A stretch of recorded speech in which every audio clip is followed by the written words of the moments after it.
1 minute to the deadline.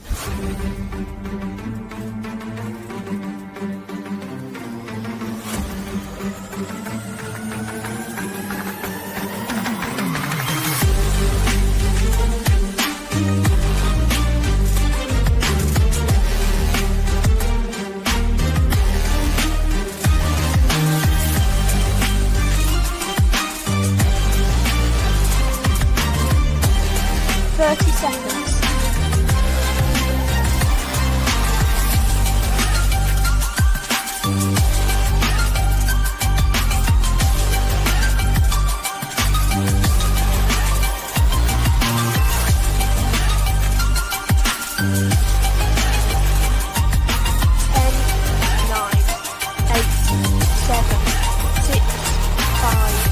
4, 3, 2, 1. Deadline.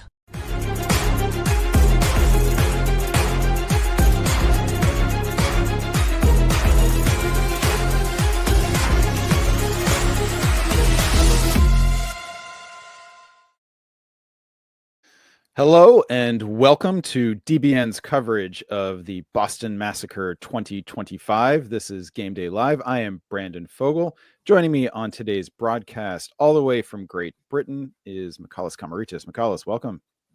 Hello, Brad. Always a pleasure. And from some unknown location in the southwest of this country, next to his Airstream, taking out on its first voyage, I think, first solo voyage. None of those taken on the second voyage. This is the second voyage of Ed Sullivan's Airstream. Ed Sullivan, welcome to the broadcast. Thank you. I'm in San Juan, New Mexico, and second voyage is a lot more difficult than the first. I think I had a lot of beginner's luck, and I have not had it this time, but I'm glad to be here. How many service appointments have you had to have? It's been 6 days, and the answer is 2. All right. So just average of one service visit for 3 days. Hopefully you can get that up. Looks very comfortable there. You are outside and not sweating, and that seems nice. I've got Starlink, I've got fans, I've got chairs, I've got the whole thing. I got my dog. Right. Life is good. Oh, we hopefully we'll get a dog sighting later on in the maybe so. That'd be nice. Michalis, are you doing anything interesting right now? Well, I'm enjoying a British heat wave, which, of course, by American standards is nothing. But as our houses are built to trap all of the heat in, I'm sitting here in a swelteringly hot and sticky Yorkshire. There you go. Very good. All right, so you are sweating for the both of us because it's quite cozy. I'm in an attic right now, visiting a cousin, and despite it being summer here, thank you. The person living up in the attic is me, and for some reason this is the coldest spot in the house. All the air conditioning starts here apparently, so I've been sleeping in like long underwear and under the covers, but I'm very happy to be here, very happy to have a place to stay. And we have a Boston Massacre to talk about. So Boston Massacre is a tournament, been around for a while. It's been run by Alex Maslow for quite a while. Let's see. I'm going to pull up some recent winners. We have 4 years worth of data in our system. So DBN has covered it from the very beginning. It's been held every year, obviously virtually in the first couple years. The first one was won by Tanya Gill, then Farron Jane, then Robert Schupa, and then last year's was won by John Bind. So nice little lineup of winners for this tournament. It's one of the smaller tournaments on the tour, but still one that people enjoy. So neither of you have been to Boston Massacre before, correct? No, but I played with John Bin at Carnage last year, and he was really good, and it was fun to play with. So, and I know Randy Lawrence Hurt goes there a lot. Yep, Randy's there. We also have a Jason Massbaum sighting. Flew across country to be here. In fact, why don't we pull up? No, he didn't fly. He lives in New York now. Oh, is that right? Yes, that's true. Yeah. Yes, I heard that the other day. One of the few things I got right, but yes, he's moved to New York. Okay, we need to update our database then. I'll get to work on that. All right, well, we might as well pull up the top 10 as far as last year's DBNI standings go. And I have a big mea culpa to the DBN world out there. The reason we have not released the new standings yet is because of me. I had just not been able to update to make sure that everything is accurate in the database, but I am working on it. And the life events that have prevented me from doing so are stabilizing. So I'll get to that as soon as we can. And we will get an episode of Countdown out there for all of you. Well, our by the DBNI standings, those top players are Randy Lawrence Hurt, as you said, Jason Massbaum, Ian Rudnick's there, then Caden Towson, David Harshbarger, and Aurora Lekmain. Hopefully I'm saying that correctly. All right, why do we say we just dive in and check out some games? Sounds good. All right, so there were 2 games per round. Actually, let's pull back a second and talk a little bit of scoring, which unfortunately we have to do. This tournament featured Karnic Plus scoring, which is a new variant of Karnic scoring, which itself was a variant of Carnage scoring. This is a rank-based system that rewards finishing in first place in the way that Carnage does. 7,000 for the first place player, 6,000 for the second place player, and so on, down to 1,000 for the 7th place player. Karthik Kaneth, a well-known DBN personality, suggested that they add a bonus for the first place player, 300 points for every center they have on top of the second place player. And that seemed to be popular. Carnage has actually adopted that as well, the tournament.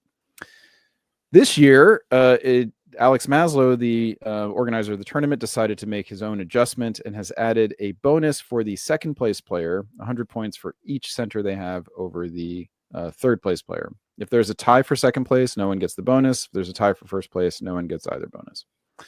All right. With that said, let's have a look at the first board. If I can pull it up. Oh, we got to put it back on the screen. Here we go.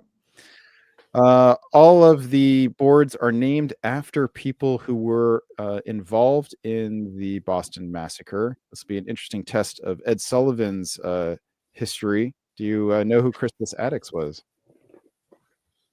No clue. And I pride myself. I'm not ignorant of American history, but no, I don't know Crispus. Good name, though. We need to bring it back. Surely he was on the British side with a name like that. As it happens, he was not.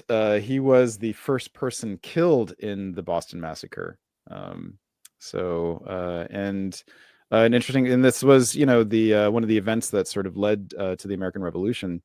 And Crispus was black, as it turned out. So that is a piece of history that most people probably. Anyone know who defended the British soldiers of the Boston Massacre in court? Are you asking if anyone besides you knows that? I didn't think you were that old, Ed. Were you there? John Adams.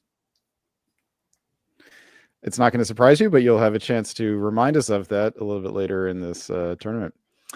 All right. Crispus Attucks, board 1, playing in Austria is Rob O'Brien. Ian Rudnick in England. France is Caden Towson. Germany is Charles Thatcher, a new player in our database.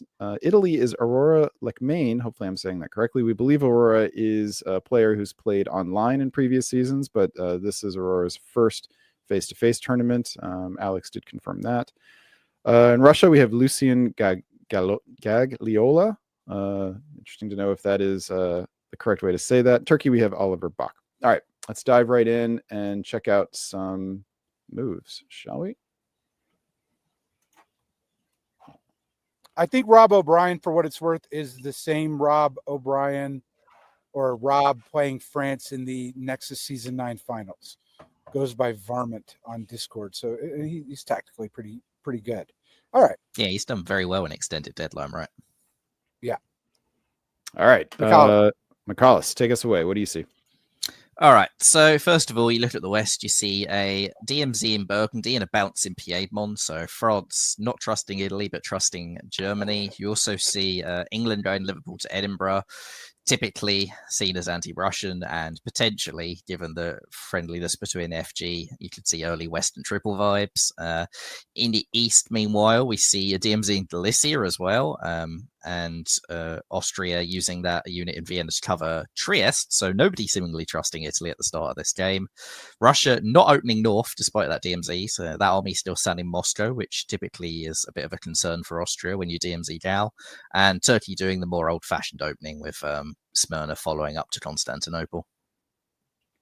All right, let's push into fall of 1901. Hey, what do you guys think of that Piedmont bounce? I've seen it happen a lot more recently than I did for, I think we went 2 or 3 years without seeing it. Now I think I've seen it 4 or 5 times. I actually really, really hate it. Because if you're Italy and you actually want to screw France over, all you have to do is just not bounce it. And France is actually in a horrendous position if they end up in Piedmont in 1901. And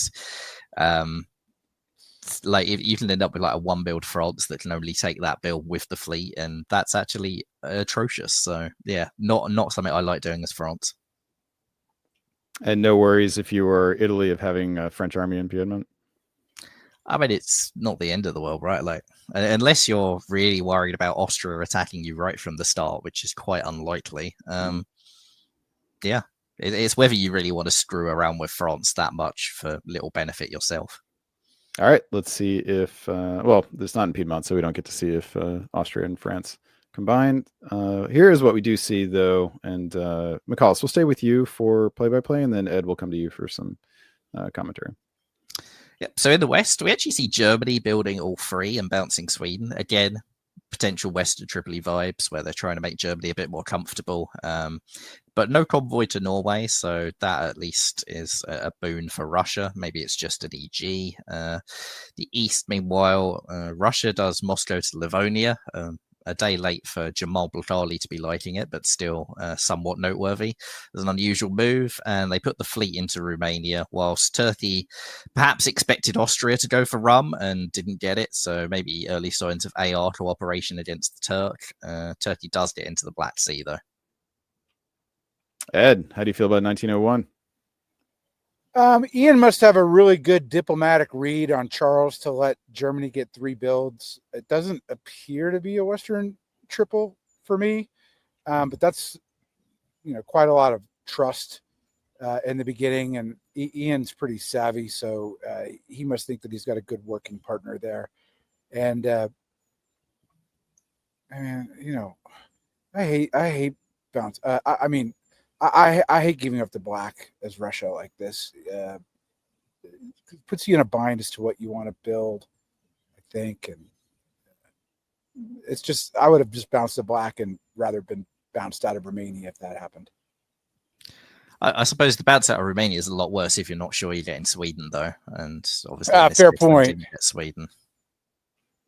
Yeah, but I'm with Ed here. Don't you? You kind of have to build Fleet Sev now and try to retake the Black Sea, and then you have 2 fleets in the south.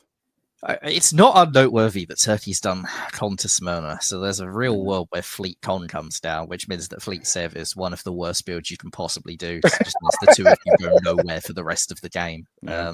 You can never undo that position, so I don't know if I'd like that. All right, last question here is back up to Ian Rudnick here in the Norwegian. Is it strange to support Germany into Belgium, signaling an EG, but then not convoy over to Norway? Do you guys think that signals anything? Well, the convoy to Norway is the Western triple move, right? Not necessarily the EG move. And what I would imagine is that Ian's price for Belgium was that bounce in Sweden. And like you can have 3, but you're bouncing Russia out of Sweden, and then you're not too worried about GR cooperation in Norway. That's a good deduction. Let's push forward here. Winter 1901 we do find a fleet in Sevastopol, as well as one in Constantinople. Less of a surprise. We have another fleet in Naples and a fleet in Marseille. So lots of fleets in the southern portion of this board. It is a Western triple alert. There's no question fleet about Berlin, another army from England. This is Tripoli stuff. God, but shouldn't there be an army in Norway already here? It's possible that they didn't want to signal it too hard. Maybe they thought Russia would build St. Petersburg if they do that, whereas now they've got Russia building Fleet Sevastopol, which if you're against a Western triple is about as bad a build as you can possibly have. Nice. And I guess he can go to Barents here and convoy in, and it's exactly the same as it would be. And he keeps an army on the island for defensive purposes. Just in case. It could work. All right. Spring of 1902. We are coming down to Ed. Oh, no. Tell us about it. Okay. I looked right at what Ian did, which is not go to Barents, instead bounce out of Sweden. Which means the convoy doesn't go through, so England functionally did nothing. I have to guess this is an arranged bounce in Burgundy between Germany and France. Meanwhile, everything's sort of getting in position. Italy not seeing the threat, curiously, nor Austria. No, it doesn't appear that they're itching to the line. Instead, they're trying to run an air against Turkey here. Black Sea's not taken. But Turkey's probably pretty happy with these developments of the triple, I would assume.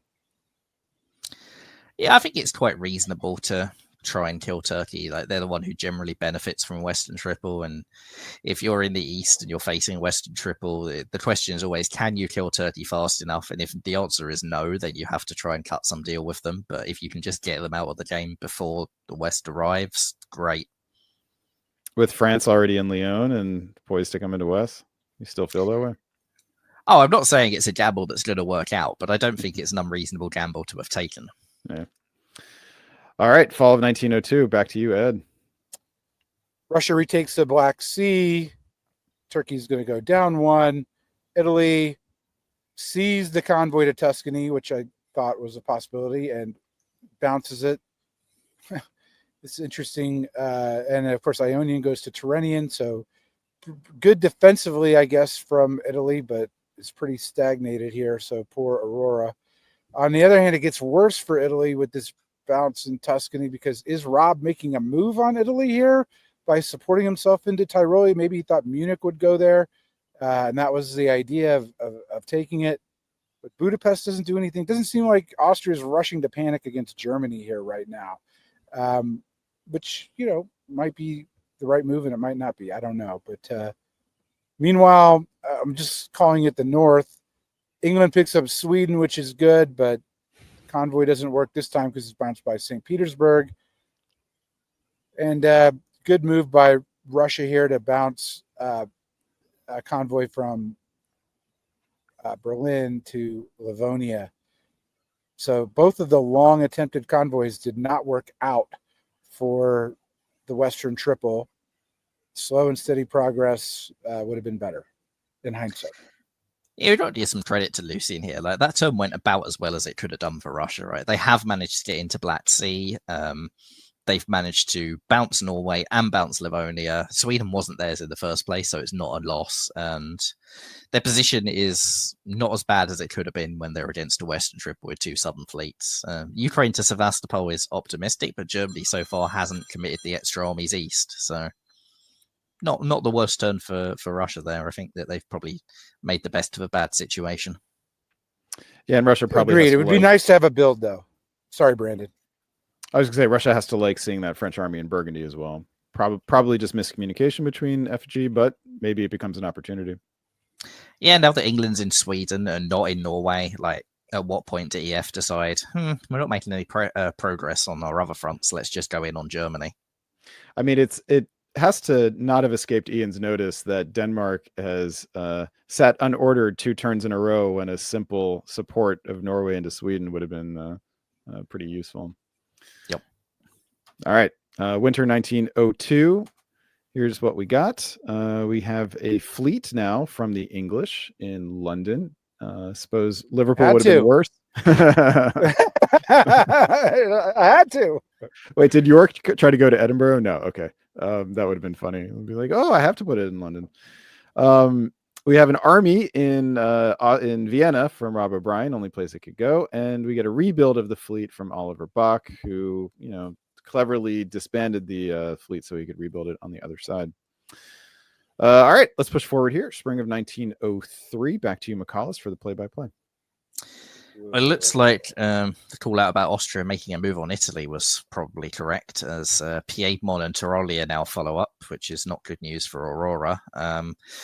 Russia sort of moves down to Livonia and Galicia, also takes Armenia, but somewhat weirdly does it from Black Sea, which doesn't really get you anything. In the north, Germany's into Bothnia, supported by the English, and England has gone to Skagerrak rather than Norway, which I would love to hear the explanation for if I'm the German player. I know the explanation. I have a perfect explanation for it. This is not the one Caden wants to hear, or Charles. Well, at the same time, Germany's committed to Prussia and Silesia now, which might get them Warsaw, or it might not. Depends what Galicia does. The West sort of not a lot happens except Marseille convoys to North Africa, which won't necessarily get them Tunis, as Italy has pulled their other fleet back from the Eastern Med, deciding that Turkey is not killable before the Western Triple arrives. It's the same thing that Ian's doing to Germany is what Rob is doing to Italy a bit here with this move to Piedmont. Italy may have outlived their usefulness, especially if Germany's about to get attacked. Venice to Rome is just a really odd move as well. Like Venice to Tuscany, you can justify this somewhat. You're just blocking the convoy, blocking everything off. I don't. What's Rome do for you at all? All right, fall of 1903. McCallus, back to you. Well, Austria does not pull the trigger on Italy. It turns out all those armies are there to help for now. And in fact, Austria's generosity extends further. They give a build to Russia. So they walk out of Bulgaria so Russia can walk in. And they help Russia defend Warsaw. So Russia actually gets the build, which is good alliance play from Rob. And I quite like it. Meanwhile, in the West, that convoy to Norway does finally happen. But it's not good news for Germany because, shockingly, those fleets that lined up against Germany were not there to help. And England does take Denmark from Skagerrak. France tries to take Munich at the same time and is bounced out by the Austrian, which is kind of funny. Not quite as bad a turn for the German as it could have been, but not ideal. I think France has actually got a bit of a raw end of that stick, given that Denmark was probably guaranteed. There's a lot of argument that England should have just tapped Holland so that France could take Belgium, and maybe Germany has to disband from losing Munich anyway. So I think Caden has maybe missed a trick in negotiations there. I'm wondering, there's probably nothing better for Edinburgh. Well, I know why Ian wants to go to Norway, but I don't know if he wants to fight Russia and Germany at the same time. And I don't know. I'm not sure I like that play. I think tapping Holland for your alliance would have been better. It's possible it's not actually anti-Russian, right? That they're expecting Germany to pull a fleet, so they're going to try and force Baltic and do Norway to Sweden. There's like the fleet South Coast and Petersburg can't touch Norway, so the I'm with you, McCall. So I thought that was really sharp analysis, and I think it's the use of the fleets in the South is a little bit unfortunate. I think if you're gonna commit like that, you kind of need to make progress. Tyrrhenian Sea would have been the obvious thing to do here, but then I guess you would need Burgundy to cover Marseille. So, all right, that brings 1903 to a close. Here are the winter builds. We get now quite an interesting fleet in London, no longer required. Now potentially tricky. We do get an army in Warsaw from Lucian the Russia, who sort of against all odds has grown this past year. And Rob in Austria pulls Serbia. What do you guys think of that pull? You like that? Not if I'm Italy. AR seems to be the big alliance in the East, and Italy is sort of just existing next to that AR.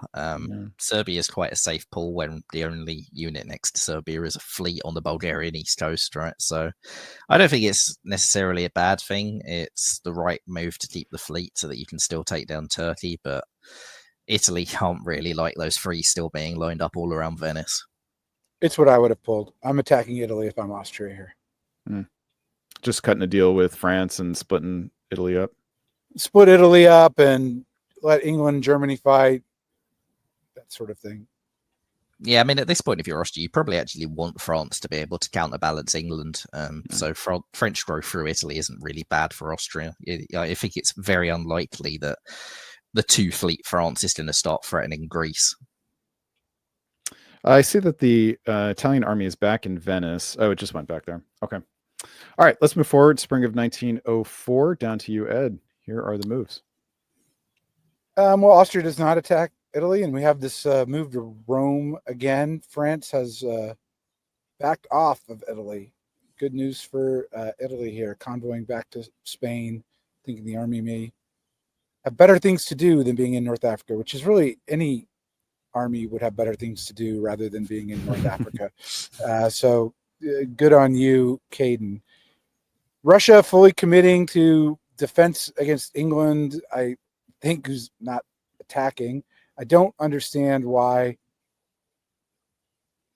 Maybe I'm missing something. I don't understand why Armenia's not going to Black Sea and Sev's not going to Armenia in light of what's happening on the board, but I'm sure Michalis has a better answer. And then Austria here, instead of attacking Italy, is just Bohemia, Tyrolia. They're in Gal. The German line is fighting England and can crack from both sides. But is that in Austria and Russia's interest? I tend to doubt it, with England making progress, getting in Baltic Sea, Helgoland, North Sea. The army does go to Sweden, Brandon. It's looking really good for England right now. Yeah, I think that army back to Moscow suggests that Russia was still worried about St. Petersburg, right? That Norway was there to attack it. I think that it's not the best read of the board to think that England wasn't going to follow up that attack on Germany. It really made no sense for them not to, with Germany in such a vulnerable position. So it's a bit of a trick missed in that regard. I'm also with you. I think that Austria, going for the German centres, which will be quite hard to hold, is not really where I'd be looking for my growth. I'd want Venice and just take the Italian out of the game. We got to give some credit as well to Caden here, right? Realizing that Marseille was probably going to get bounced, convoying it back to Spain to just make sure that it does that and the fleets are free and full was a very astute move. Teaching moment: Bulgaria East Coast cannot move to Aegean, so it cannot support Aegean. Yep. Let's focus on this for a second, because the analysis that the two of you gave together here, I think, is potentially really instructive for viewers. This is a unit that has now been taken out of the southern theater, where it could have been used in combination with the fleets down there to try to break Turkey open. Turkey's hard to attack, and you need numerical advantage in order to do it. Certainly to do it reliably. So Michalis, what you said was that this is a misread, because Lucian should have known, or should have been able to see, that England was much more likely to continue the attack on Germany. So I guess what I kind of want to highlight is that there's a way in which, to succeed at this game, you need to maximize the amount of effect that you're getting from the units that you have. Call it unit efficiency or something like that. Is this, the question for you, I guess, is this just a clear-cut case of a learning moment, where the unit is simply being taken out of a place of usefulness into a place of lack of usefulness, and sort of diplomatic or strategic risk could have been leveraged here? Yeah, it's a move that's born out of fear, right? It's I think EG is still coming for me. That's why they're defending Warsaw. They're going up to protect St. Petersburg. They believed that either Denmark was agreed that it was theatre, that they were going to make up with it or something, which, to be honest, is, as much as it's, I think, a mistake on Lucian's part, is probably really good play on Ian's part to make Russia still fear that, because this is really good news for Ian. We talk about the witches on this a lot, and England benefiting from Turkey staying around. If Turkey goes down, Russia and Austria both become potential rivals to England for the board top. If Turkey stays there and England grows, England becomes massive favourite for the board top. So I think we probably need to give a bit of credit to Ian, who probably either directly or subconsciously just played it up a bit to Lucian to make them concerned by this. But I think, yeah, if that army's in the south right now, it wouldn't have got into Armenia, so it wouldn't have instantly broken Turkey, but it would have been a lot better than basically what happened here, where somehow AR got pushed back against Turkey, despite Turkey being on just 3 units and surrounded. Also, I'd like to just say, if I'm Charles, sometimes the hardest thing to do in the game is to advocate for yourself against a person who's your ally who's growing. And right now, England's got a lot of growth and France does not. And they may be friendly with each other, but this is the time for France is saying, you need to put me in Belgium. Like, no matter what, you need to do that. Whether Charles will do that or not, I don't know, but I'm hoping he does, because speaking up for yourself is sometimes very difficult. You try and persuade or whatever, but, you know, I need this. This is fair. This is the best thing for the alliance. I can't just be defending against Italy and Austria just for you to grow. Well, I think that it's for Germany, it's a little bit too late, and like they can be pretty much taken out this turn, right? So you have convoy to Holland from England guaranteed, while Belgium takes Belgium, France takes Belgium, and England can take Kiel at the same time, and Austria can take Munich. So Germany can essentially go from 5 to just Berlin at the end of this turn, none of which is stoppable if those moves are entered correctly. All right, let's find out if they are. The answer is I was going to say, I knew this Ian was going to put the fleet in Holland, but it's okay. I mean, France got Belgium, England got Holland, England got Kiel, Austria gets Munich. Germany does live in Berlin with 1, so 3 builds in 1901 down to 1 unit at the end of 1904. Feels like the stock market there. Meanwhile, now Russia does go into the Black Sea. Everything else is in stasis. It's 3-on-3 units in the south there. There's this. I don't think anything else of real note, except that Russia is seemingly piling on the German attack as well.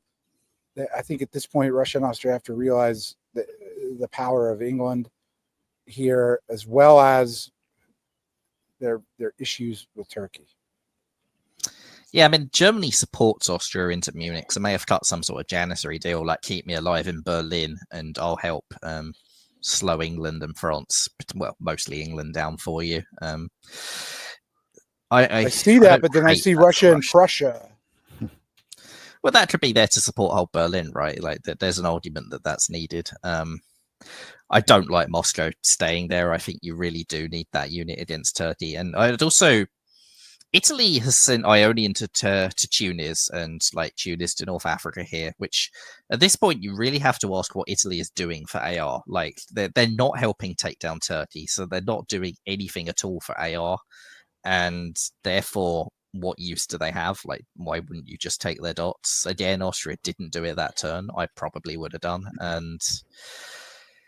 I don't know. Maybe you have justification to build Fleet Trieste here and tell Italy, well, I've got to do it to go down and take down Turkey, but there's a real case for that build. What do you build if you're England here, Ed? Who gets 2? This guy's going to build Army Edinburgh, Fleet London. Oops, other way around. Other way around. Little surprised, just given how gung-ho Fleet London has been, but maybe now's the time to signal to France. It doesn't matter. Really like North Sea can go to English Channel. That's true. I don't like the fact that Holland was taken with a fleet. No. Like, if you're going to build an army, you would have the 2 builds and they were guaranteed, so you could have convoyed out quite safely. Yeah, I think the thing with where England is now with these fleets, 5 fleets and 3 armies, the fleets are at this point largely good for going after France eventually. I suppose he can make the case that he needs some fleets in the north to go after Russia. But all right, let's find out. We do have that fleet Marseille, which is worth pointing out. All right, back to you, McCollis, for spring of 1905. All right, so England does make moves that are looking like they're going after Russia, the convoy to Norway, an attempt to convoy into Berlin. Holland held land for reasons, and up to Norwegian to go and take Barents. I think that all makes sense in the north. Germany attempts to support Austria into Berlin rather than Russia, so some miscommunication about how the Janissary role is going to work. It seems like Germany is just punish EF rather than play for survival. Beyond that, Austria finally does take Venice, which is fascinating that they've done it in a spring rather than a fall turn, but I guess they realized that Italy was planning to convoy back, and they sniffed out this sort of FI cooperative move that attempted to happen over Western Med, and decided, you know what, no, good decision. And yeah, France gets to convoy into Piedmont behind them, seems to have a potential Italian ally Janissary thing, so good diplomatic work from Caden. Why is Sweden not in Berlin? It got bounced out by Berlin. Oh, Munich is not holding. Munich is supporting Prussia to Berlin. Correct. Yep. Correct. Yeah, that probably a little bit too ambitious on Ian's part. Probably better to send that over to Finland and put 2 onto St. Petersburg. But we'll have units in place pretty soon anyway. McAuliffe, back to you. Yeah, so now they do send Sweden over to Finland, Norwegian to Barents. They're getting all the units lined up on St. Petersburg. Russia does have a build thanks to taking Berlin, except they don't, because they've lost Bulgaria to an Austro-Turkish attack for reasons that are slightly beyond my comprehension at this time. Well, Greece is supporting Turkey to Bulgaria, right? Yeah, exactly. I understand the Turkish attack. I don't understand that Austrian support at all. If you're going to do that, Galicia surely had somewhere better to go than Vienna, like, I don't know, Romania. They do hold on to Venice, which is attacked by France and Turkey working together now. So Italy has really somehow managed to get France on side, and France is like, yeah, I'll take this deal. Great, I'll keep pushing my fleets forward and help you against Austria. So I think that's good diplomatic work from Caden, and a good job from Aurora to keep themselves in this game rather than being squeezed out by F and A working together. It's a nice point about Galicia not going to Romania. If you're gonna turn on an ally, sort of do it with maximum force. Is your point? Yeah. Ed, what are your feelings about 1905? It's the first strategic turnabouts in this game. I think it's really good for EF. I'm not sure it's good for anybody in the East, except maybe Turkey. But even still, I would have. I mean, it's still going to be yeah. It's possible this is some sort of agreement with Turkey. Does Austria still supports Russia into Berlin and doesn't go to Romania? Maybe this was all agreed. I don't really understand why it's agreed. Maybe the logic is, why is Bulgaria not blowing up then? Yeah, or maybe we need Turkish fleets to hold France. But as you say, like, blow Bulgaria up and rebuild it in St. Petersburg, or I don't know. But why would you need Turkey if you're AR? Like, what would you need Turkey for in this case? I think they just thought they couldn't get them. Yeah, I'm realizing that if Italy is working with France, maybe we do want some fleets in the bed. But if you're doing that, it's not a GNC that you put in. You put Constantinople in, right? So I don't understand that too. Yeah. And also, why is Black supporting Bulgaria in that case, and so forth. All right, let's move forward here. Winter 1905. We bid adieu to, or auf Wiedersehen to the Germans. Builds an army. This is what you get for your efforts, Austria. You build a fleet, Turkey builds an army. That's hilarious. Well, we do get a fleet in the Mediterranean basin, and it is red, and that is always fun. All right, spring of 1906. Back to you, Ed Sullivan. This time, Austria is in Bulgaria. No, sorry. Austria supports Romania back to Bulgaria, whereas I guess Austria really didn't like that army build,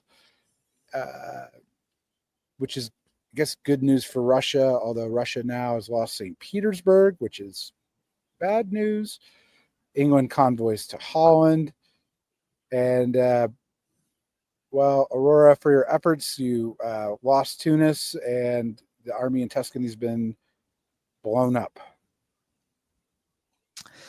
Yeah, I think France has decided that, yeah, an Italian Janissary is nice, but maybe I just want dots. And given how far ahead England is, I don't think that's an unreasonable decision. Like, France needs to catch up fast.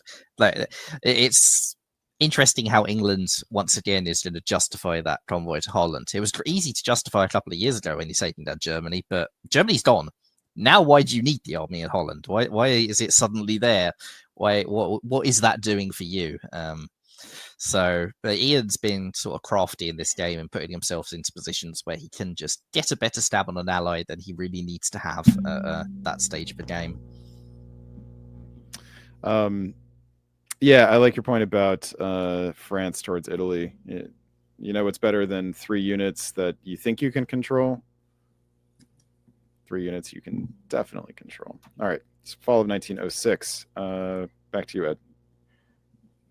Good news for France. France isn't attacked in Belgium. France gets Naples. France will keep Tunis. Whereas Austria here loses Greece to a convoy with Italian help. Now Russia goes to Sevastopol to cover because there's an army in Armenia. Okay, but the English attack is sort of full on also. Russia will get a build, though. No, they won't. They lose St. Petersburg. They get Bulgaria. And then Ian's being a good alliance partner. I mean, all those fleets, there's not much more room for them to go further east than what they are right now. So the EF is on, and it's looking pretty good for them. Yeah, Austria is reaping what they sowed in terms of giving Turkey that completely unnecessary build last year that's caused them to have this sort of cratered position in the Mediterranean for no benefit whatsoever. It was weird at the time, and now there's been essentially a trade of an Austrian centre back to Russia, which was completely unnecessary and gives Austria an annoying disband. You don't really want to get rid of Adriatic, having only just put it down, but you can't get rid of Serbia this time because Smyrna is convoyed into Greece rather than taken with a fleet, and Silesia is needed to hold Berlin. So, yeah, this is not a good turn for Austria and a very good turn for EF. Interesting what England wants to do here. Like, this is a sort of situation where you could accelerate towards a draw, or England could try and grind over the line to go for Warsaw, Moscow. And this is where the scoring system, could potentially come into play. It's like, England has all of the rank points now, but there are some more points to be had by getting more centers over the second place player. So if they can open up a delta, but it's not worth as much as, simply being in first place. So we'll see if the game continues. We go back to Fleet London now. Thank you, Ian. That has been your calling card. We get an army in Marseille this turn, plus a wave. Interesting. And we do lose not Fleet Adriatic, but Fleet Albania. And that is where the game ends. So first question, is this the right result? Ed, what do you think? I mean, Ian had a lot more running room if he wanted it, but it's the first round. He's had a really good performance. He kept an alliance partner. There's not many boards, right? There's only 6 boards. So needlessly angering people that you work with for just a few more points who might, this is my disaster, show up in a later round against you, could hurt. On the other hand, McAllis likes to get out front big, so maybe he disagrees. No, I'm with you. And what I disagree with is that there's a lot more centers for Ian. I think you've got to walk into Brest right now, Cole. You can probably take Belgium. You might lose Kiel for your trouble with AR and start working with France against you to contain you in that scenario, though. And I don't think there's any realistic shot at Warsaw or Moscow. So I actually think piecing out while you've still got the top, rather than France having Rome in pocket and a war that you might win or you might not against France. You might end up just exchanging dots, probably is in Ian's favour. So I think it's just a good draw for him to take. Maybe you don't take it as France. Maybe you look at Rome, you look at Holland potentially being vulnerable if England's coming at you. The problem is once you wave that build instead of just putting even just Army Paris down, is the attack on England is no longer there. So given that, you like the draw. Otherwise, Yeah. why not play on? All right, that brings to a close board 1A, named after Crispus Attucks. Let's head on over to board B, the second board in this first round. In Austria is Dan. That's all we know. Dan the man. Dan. Just Dan. England, someone we know well, not in Santa Monica anymore, apparently in New York City. Jason Massbaum, former DBN Diplomat of the Year. France, we have Will Yarrington out of Massachusetts. Germany, Hunter Catcher out of Connecticut. Italy, Will Howell, I believe playing his first tournament, at least as far as our database goes. Russia, David Harshbarger, whose name has become familiar, though I have not met or seen him, coming to Boston from Ohio. And in Turkey, we have Andy McLaughlin, previous Boston Massacre participant. All right, let's dive right into this one. And here, I'll switch you guys up so Ed can take play-by-play in 1901. And Ed, here is spring of 1901. Tell us what you see. I've played with Dave. He's a very, very nice guy, and he knows what he's doing. But I've never seen on a diplomacy board Warsaw hold, Moscow hold. But the other two orders are pretty normal.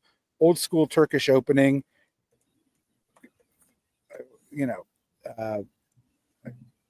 I think Warsaw hold was intentional because Vienna's going to Trieste to cover. We see this bounce in Piedmont again that we talked about in the other game, which happened. I've called it. It's the new meta.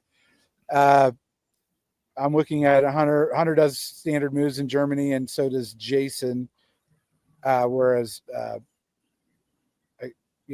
France is going to grab 2 and doesn't care about Belgium. Looking for a friend. It may induce an EG here. I don't know. I would have suspected that would happen given that there's a lot of history and reliability probably between Hunter and Jason. So I hope for Will's case that not contesting Belgium ended up being the right call for him. Yeah, I mean, it's the second game in a row where you've seen a spring 1901 when no one seems to trust Italy. So you see the bounce in Piedmont and a covering of Trieste, which is an interesting little local meta. I don't know whether they've had a lot of Italian openings that are just attacking their neighbors immediately in Boston area games. That's therefore some sort of counter to that, but it's quite unusual, definitely to see the Piedmont bounce, but also just to see Vienna to Trieste nowadays. It's not something you see anywhere near as often as you would have done sort of 5, 10, 15 years ago. All right, let's see how it plays out in the fall. Ed, take it away. In the fall, good Russian-Turkish cooperation here. This Turkey could have taken and bounced Romania if Turkey wanted to do that. Ed Sullivan might have done that. But Russia ends up getting 2 with Sweden not being contested by Germany. England gets Belgium, puts the fleet in Norway. And, man, Will's playing really...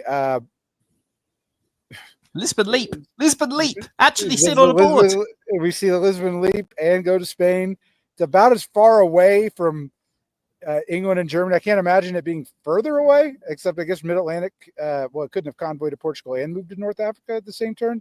But it's pretty trusting of both England and Germany here. Which, to be honest with you, I wouldn't really be trusting Hunter and Jason just on my read. Is that trusting towards England? Like the Lisbon Leap is usually seen as very anti-England because you have Fleet Brest go down and while you're still in mid-Atlantic Ocean, and it's great for a French attack to go right after England. I haven't seen that's how I would read that position. What I would say is Naples hold. That's a very curious build. We didn't call it out much in spring because, like, if it's just in a convoy anyway, it doesn't really matter if it's in Apulia or Naples. But holding and blocking that center up so that the only place Italy can build is Rome is not really good.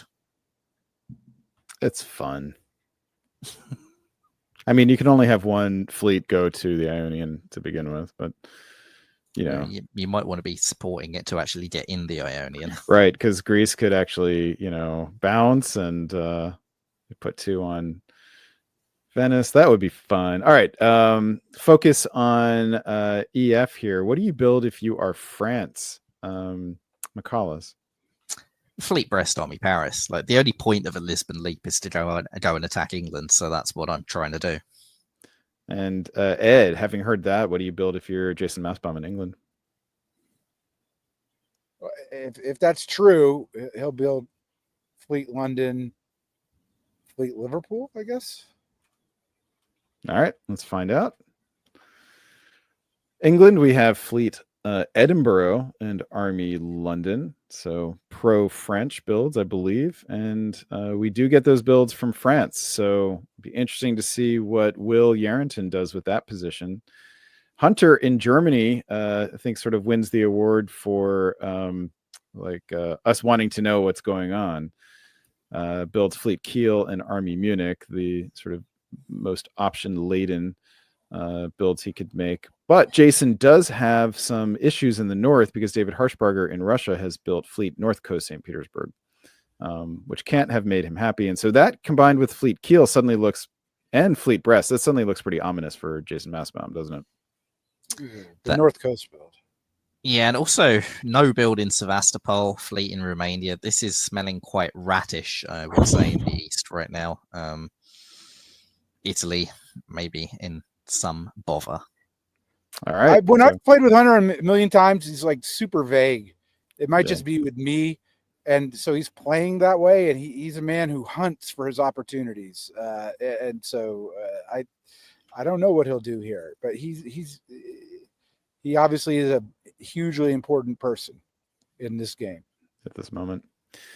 All right, let's go forward. Spring of 1902, down to you, McCallis.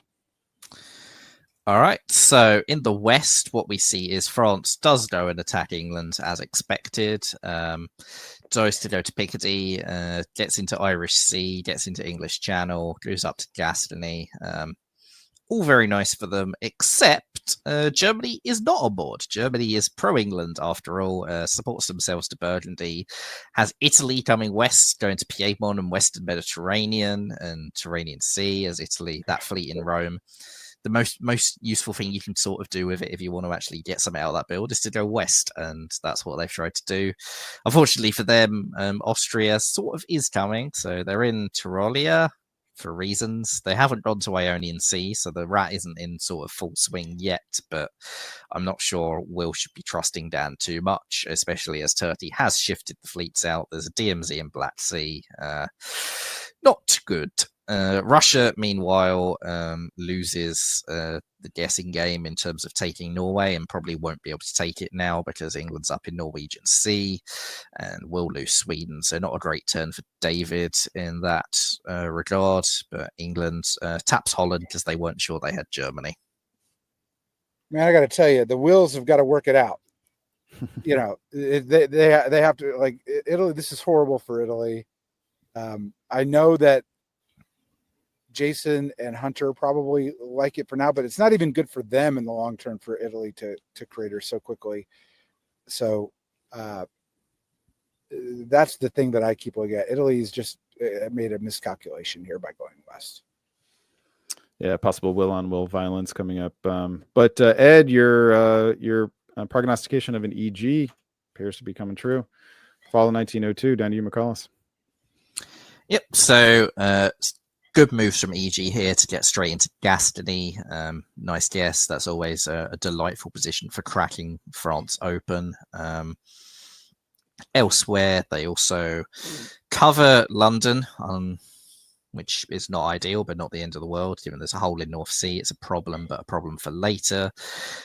They also have France incorrectly guessing that they need to cover Picardy, which means channels open, which is actually quite good. They get into Sweden and keep Norway, which is very beneficial for them. It's Russia paid the price for not going for Norway from Sweden in spring, and has unfortunately paid as steep a price as you'll get. That North Coast fleet is now trapped and not very useful. Meanwhile, in the east, Italy continues with the attack on France, goes up to Lyon, deciding that, you know what, Ionian Sea is not important, Gulf of Lyon is more important, does keep Venice. They see the Austrian attack coming, but were perhaps hoping that Turkey was not going to come in against them, or that Turkey's going to go for Greece or something. I don't know. I don't like ITing with one Turkish fleet in the Med. I really don't like ITing with all the Turkish fleets in the Med and in your waters. Oh, Ed, Yeah. what are your thoughts on 1902? Feel bad for Italy, Will, right now. I don't know what he's being sold by anybody, but clearly he must know that Austria is not on his side, and he's really hoping that there's an attack on Greece here, which is what I'm sure he's telling Italy he's going to do. Whether he does it or not, I don't know. I mean, the lack of support from Greece here sort of speaks loud, doesn't it? Yeah, it's possible they just didn't enter it on Backstabber because it didn't matter. But he may have actually made the calculation that I can't hold Ionian anyway, so I'm better off trying to go and get some French dots before this alliance arrives. If you've got Germany on side, you might have a reason for that to work. Like the bounce in Mid-Atlantic makes Spain and Marseille very gettable next year for Italy. So it's not actually necessarily the end of the world. It's likely Turkey would only get 1 dot. If you can get 2, maybe you can build, but I don't know. All right, let's find out. As far as builds go, Russia chooses to drop Romania here, leaving their southern flank pretty wide open, although if AT combined, then Romania wasn't holdable anyway. Elsewhere, we have Hunter-Catcher dropping an army in the middle of the board, and those are the only adjustments. Let's move forward. Spring of 1903 to you, Ed. Why Italy determines that Germany should get Marseille and not Italy, I'm not sure. I think Germany should be in Paris, and Italy should be in Marseille. Meanwhile, Italy loses Venice. The army in Rome probably should not have gone to Venice if Piedmont was supporting Burgundy here, which Italy knew was happening. Should have guessed at Rome or Naples or Apulia. It didn't make either. So this is super bad for Italy, really good for Austria and Turkey. Meanwhile, in the north, EG make progress. This is a big G, very small E in this structure here. I don't think Germany is going to get Paris in the fall. I don't. Maybe England will get Paris, but then Spain might cut it. Hopefully Italy gets Spain here. I don't know. Or they have to defend Tunis. I don't know what they're going to do. Maybe not. Yeah, it's like we often see France hold out against an EG attack because France it's one of the most defensible countries on the board. What this game is showing is that you can hold out against 2, you can't hold out against 3. The moment Italy comes in and sides with EG, the French position just implodes, and that's why we're seeing such a rapid collapse of France here.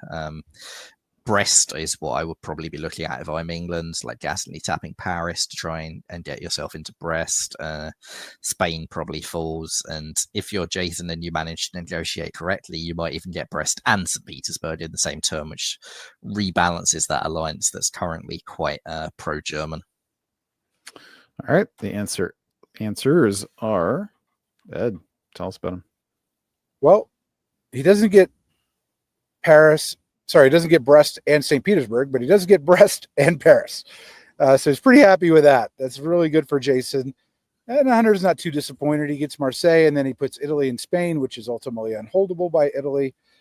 Then, so I think that's really good news for the EG. Back to being just EG, equal parts in the alliance here. Good job on Jason, and got lucky with Paris. Got lucky with Brest, but good for him. Let's see. In the east, Italy tries to retake Venice. Doesn't work. But if he had moved to Naples, that wouldn't have worked either, because Bulgaria convoys to Naples. Italy down to 2. No, 3. I guess they're still at 3. So they'll have to disband 1. It's good AT cooperation here, and they have a lot of Russian dots in front of them if they need it, but Russia's doing yeoman's work just defending right now, and they can't defend for long. But I think Russia advantage has, EG. Yeah, Russia has had a diplomatic win here in terms of getting all of the AT units away from Romania, right? Like they had at the start of this turn, Budapest, Serbia, Bulgaria, all armies that could move to Romania. At the end of the turn, none of them are next to Romania. I mean, Austria is probably going to build. I think he's a build right next to Romania. Yeah, so it's not exactly safe, but it's safer than it was, and at least Turkey is not really in a position to stab you anymore. So you have some sort of win in that regard. I also think that it's notable that Hunter chose to support Sweden to Baltic Sea rather than cut Livonia there. I think Hunter didn't really want this alliance to be quite as rebalanced as it has been, that Hunter was hoping to maintain the upper hand over Jason, but Jason getting that guess on Brest has rebalanced it anyway and got him the 2 builds that he wanted. That'll be noticed by Jason for sure. But McAllis, what do you think about, I mean, don't you want to prop Russia up here? I mean, Austria needs to be moving towards the line, do they not right now? I think that even though, I think Bud goes to Gal, and then you'll see Bohemia, Tyrolia, that sort of thing. I expect that to happen, but I mean, the flip side is, what's Austria to out of that? Like, Germany's going to build Army Kiel. Do you really think you can take German dots? Maybe if France keeps Burgundy as that one unit, you have a raider that can help you across the line. If France is playing for survival, they probably won't keep that unit though. So a lot of that will depend on that raid. And if you don't have that French unit, you're probably getting nowhere by attacking Germany. If you're Austria and you want to top this board, do you have to do that? Or can you instead race by going and stabbing one or even both of RT in this position and just taking Eastern dots? Well, my thought was if you move to the line, it might induce Jason to stab Germany, right? And opening up a stab for yourself, but I'm not sure. Maybe. That would be the way to try and break up the EG in my mind. Shall we find out? Yeah. All right. We get 2 fleets from Jason Massbaum and an army from Hunter Ketcher. So probably both what they want to see from the other. My guess is that Hunter would have preferred to see that fleet in Liverpool, but needs must. We get a fleet from Andy McLaughlin in Smyrna, and in Austria we have Dan dropping that army in Budapest as expected. All right, let's move forward here. Spring of 1904. Down to you, McCallus. All right, so what happens here is EG seem to get France on side as a janissary. Whether they maintain that janissary or not, we'll see in full. But for the moment, at least, France has gone into the med to help fight against this rat and is playing for survival in that way. Austria does go up to the line in Tyrolia, Bohemia, which is potentially going to work despite the French unit going away, because Germany has convoyed into Livonia rather than maintaining Kiel in the defensive posture. Hunter said, you know what? Germany doesn't win a board if all your units are stuck at home. I'm going to try and go and get them away from home and make something happen for myself, which I quite like, actually. We'll see whether it works out for them. They also get the moves they want from England in Edinburgh going to Clyde, North Sea staying empty, so that's good for Hunter. The East, Turkey takes Rome, and given this sort of France-Italy cooperation coming down, Tunis doesn't look very takeable. So at this point, when you're Turkey at the end of this year, you start asking, what am I getting out of this alliance? Because if you're not going to make any more progress in the Med, do you really want to stay in this alliance? Do you still need both Austria and Russia? It's quite hard to stab Russia, except by doing it with a build and going after them next year. But I think both Austria and Turkey should start discussing the point at which they no longer need Russia in this game around now. So a couple things. One is I really like that EG have got the Wills on board as janissaries. That will help. And maybe they argue to them, look, you'll keep Portugal and Spain, but we need the fleets going forward, blah, blah, blah. Hunter is really pressing his luck with this play in my mind, because like he did get the right moves from England, as McCallus said, but it's making himself awfully wide open in the process, but there's not much England can do about it. Meanwhile, I'm loving the Turkish position here. Because Turkey's sort of benefit. Austria has moved away, Russia's away, and there's a lot of potential growth, but he's not really next to anything to take it. And notice Albania's not even supporting Greece. That's how much trust Dan has with Andy. Hard not to notice that Aegean doesn't follow up into Ionian, and that makes me wonder if the bounce in Tunis was expected, but you never know. All right, fall of 1904. McCallus, tell us about it. All right, so fall of 1904, Ichi decided, thanks, France. We like the Janissary offer, but nah. So England just convoys straight into Portugal. I don't hate that at all. And like the French unit's helping Italy, not England. So why not take the stuff for yourself? Sorry, Will. Germany gets St. Petersburg out of the deal in compensation for this, I would imagine, which is good for Hunter. They get another build and get a unit that's in a decent disposition. Beyond that, the East, Italy does get into Tunis. Turkey tried to support France in, which is unfortunate for France that they didn't take that offer. Albania now goes to Adriatic because they've realized that Venice is not really holdable. So this Italy-Germany cooperation takes down Venice and gets Italy back up to free. So trading Rome and Venice for the year, which is not good news for Austria. They've also done Gauta Silesia, which means that their stab on Russia has sort of evaporated. So this was almost my worry for Dan. Like, if you go and push to the line as Austria, how do you top this board? Now that you're in this position, it's really hard to do, and it's quite hard to unwind it, quite hard to see what dots you can take, unless England stabs Germany. But in that situation, England probably gains more than you do. So, yeah. Ed, your thoughts on 1904 here? I don't have many thoughts beyond that, to be honest with you. I mean, I'm trying to just determine whether Turkey has a shot here, and if so, how to do it. Otherwise, it's between England and Germany. Let's talk about Turkey for a second. So, I mean, Turkey's only chance is going through Austria. Am I right about that, McCallus?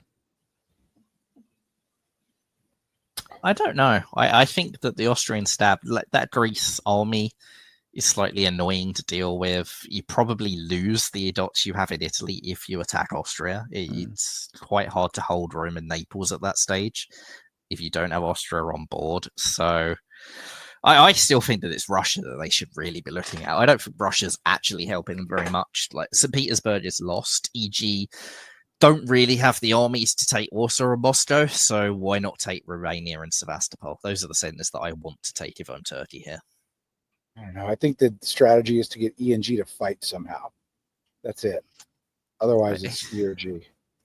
But I just think the problem with that is that if England, because Germany's not stabbing England, right? That position doesn't exist. So it does in Norway now. What, one unit next to it? Well, Barents can hold it even if you go to Sweden. Maybe. England's got probably Spain, well, definitely Spain in pocket. It's just not a good stab from Germany. And the problem with that is that if England stabs, you need England to stab in a way that doesn't just give them the board top, which, because you don't win if England has a really successful stab on Germany. That's not a winning path for anyone in the East. So what you need is for Germany to stab badly, but in a way that causes a stalemate between the two of them. While or Jason Massbomb to completely botch the stab on Germany. To literally mass bomb. All right. We do get a fleet Liverpool, so that at least gives Jason cover if he wants to make a move. We get an army in Sevastopol that must have been a rebuild, and we say goodbye to fleet Adriatic. It's got to be painful. Austria losing your only fleet, and that's replaced by an Turkish fleet in Smyrna. Spring of 1905. Back to you, Ed. Austria gets into Venice. Why? I guess they're trying to get fleet presence in the Med. So Turkey goes to Naples. This time follows up to Ionian from Aegean. Smyrna goes to Aegean. Meanwhile, England goes down to Western Med, lords over Spain. Germany going into Tuscany, moving away from Spain. So I guess McCallus is right that's going to be English and not German. Let's see here. Meanwhile, they just defend Munich, take Prussia with the fleet, and blow up the army in Livonia. Yeah, but this is a pretty good turn for 80 in Italy, taking Venice off of the board and getting into Apulia and Naples and all the fleets getting forward. That's nice.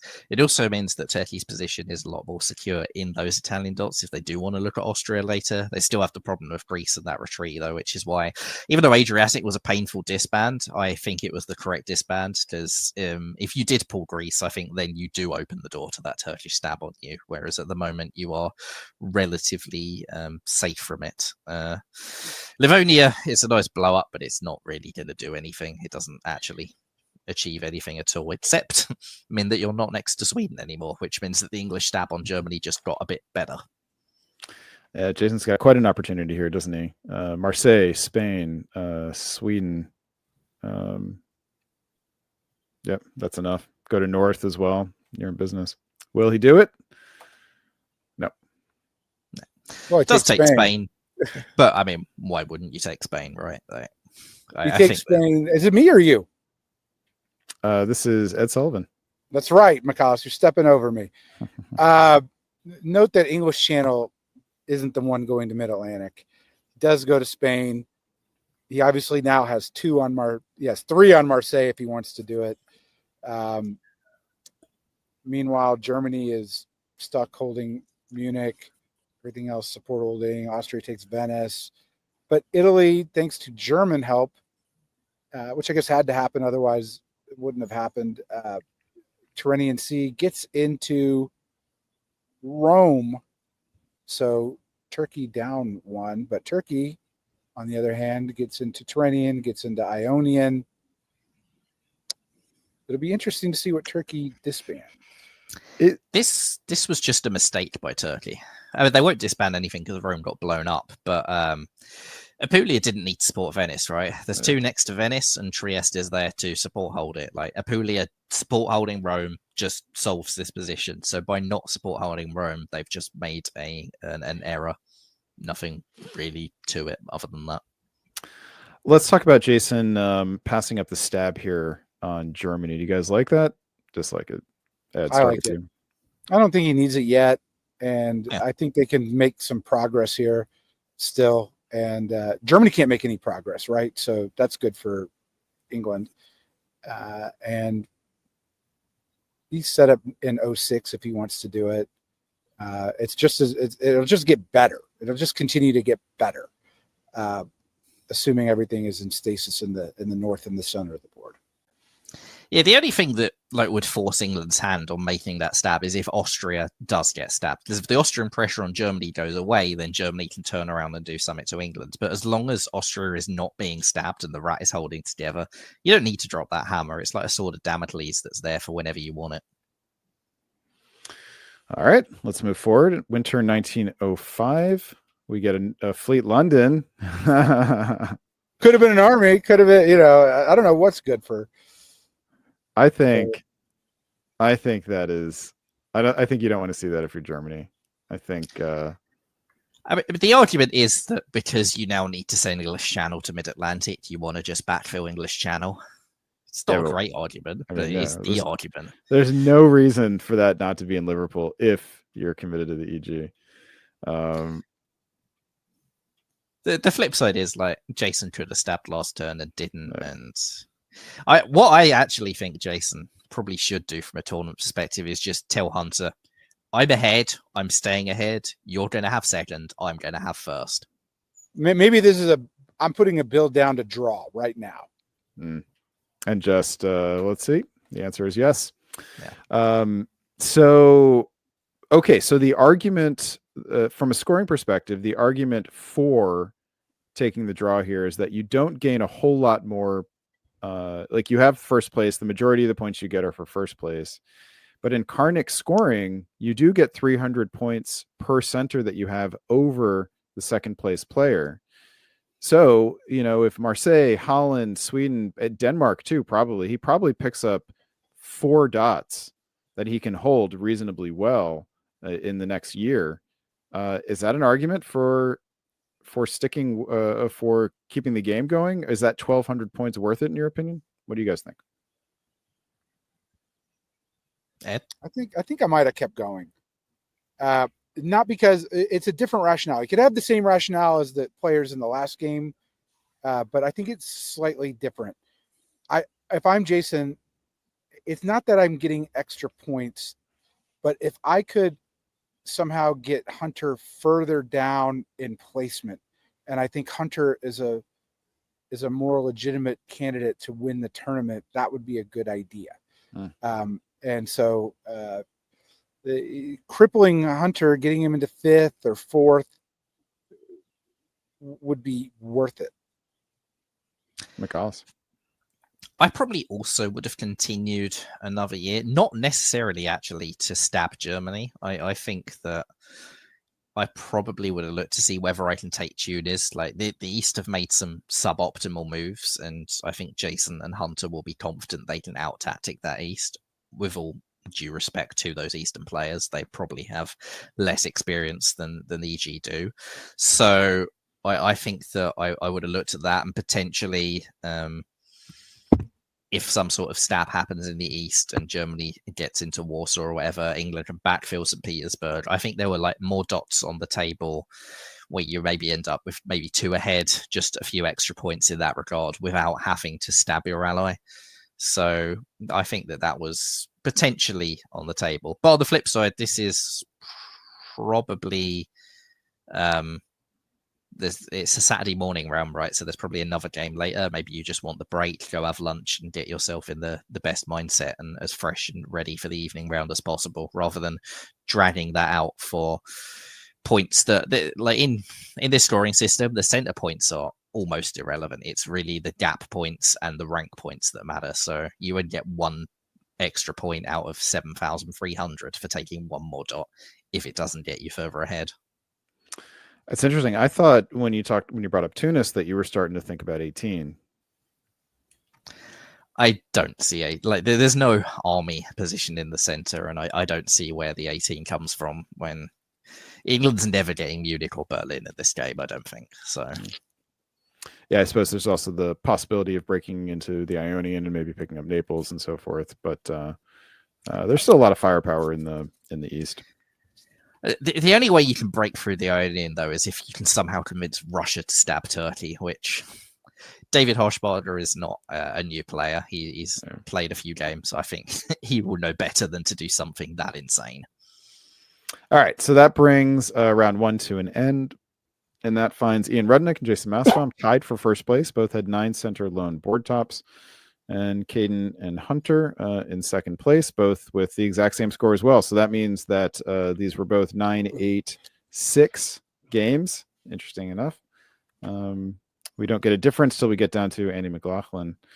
All right, let us do some more boards here. Let's go on to round 2, board A, named after Hugh Montgomery.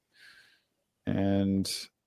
Ed's shaking his head, don't know who Hugh Montgomery is. He is a British private. He was the first to fire into the crowd, eventually convicted of manslaughter and punished by having the letter M branded on his thumb. So for firing the first maybe shot of the Revolutionary War, depending on how you calculate these things, you got an That's M just another on his Friday thumb. night at the tattoo parlor in America. Now, I mean, look, he's fine. Indeed. All right. Will Howell is in Austria. Aurora Lechmain in England. Rob O'Brien in France. Lewis, maybe related to Dan, in Germany.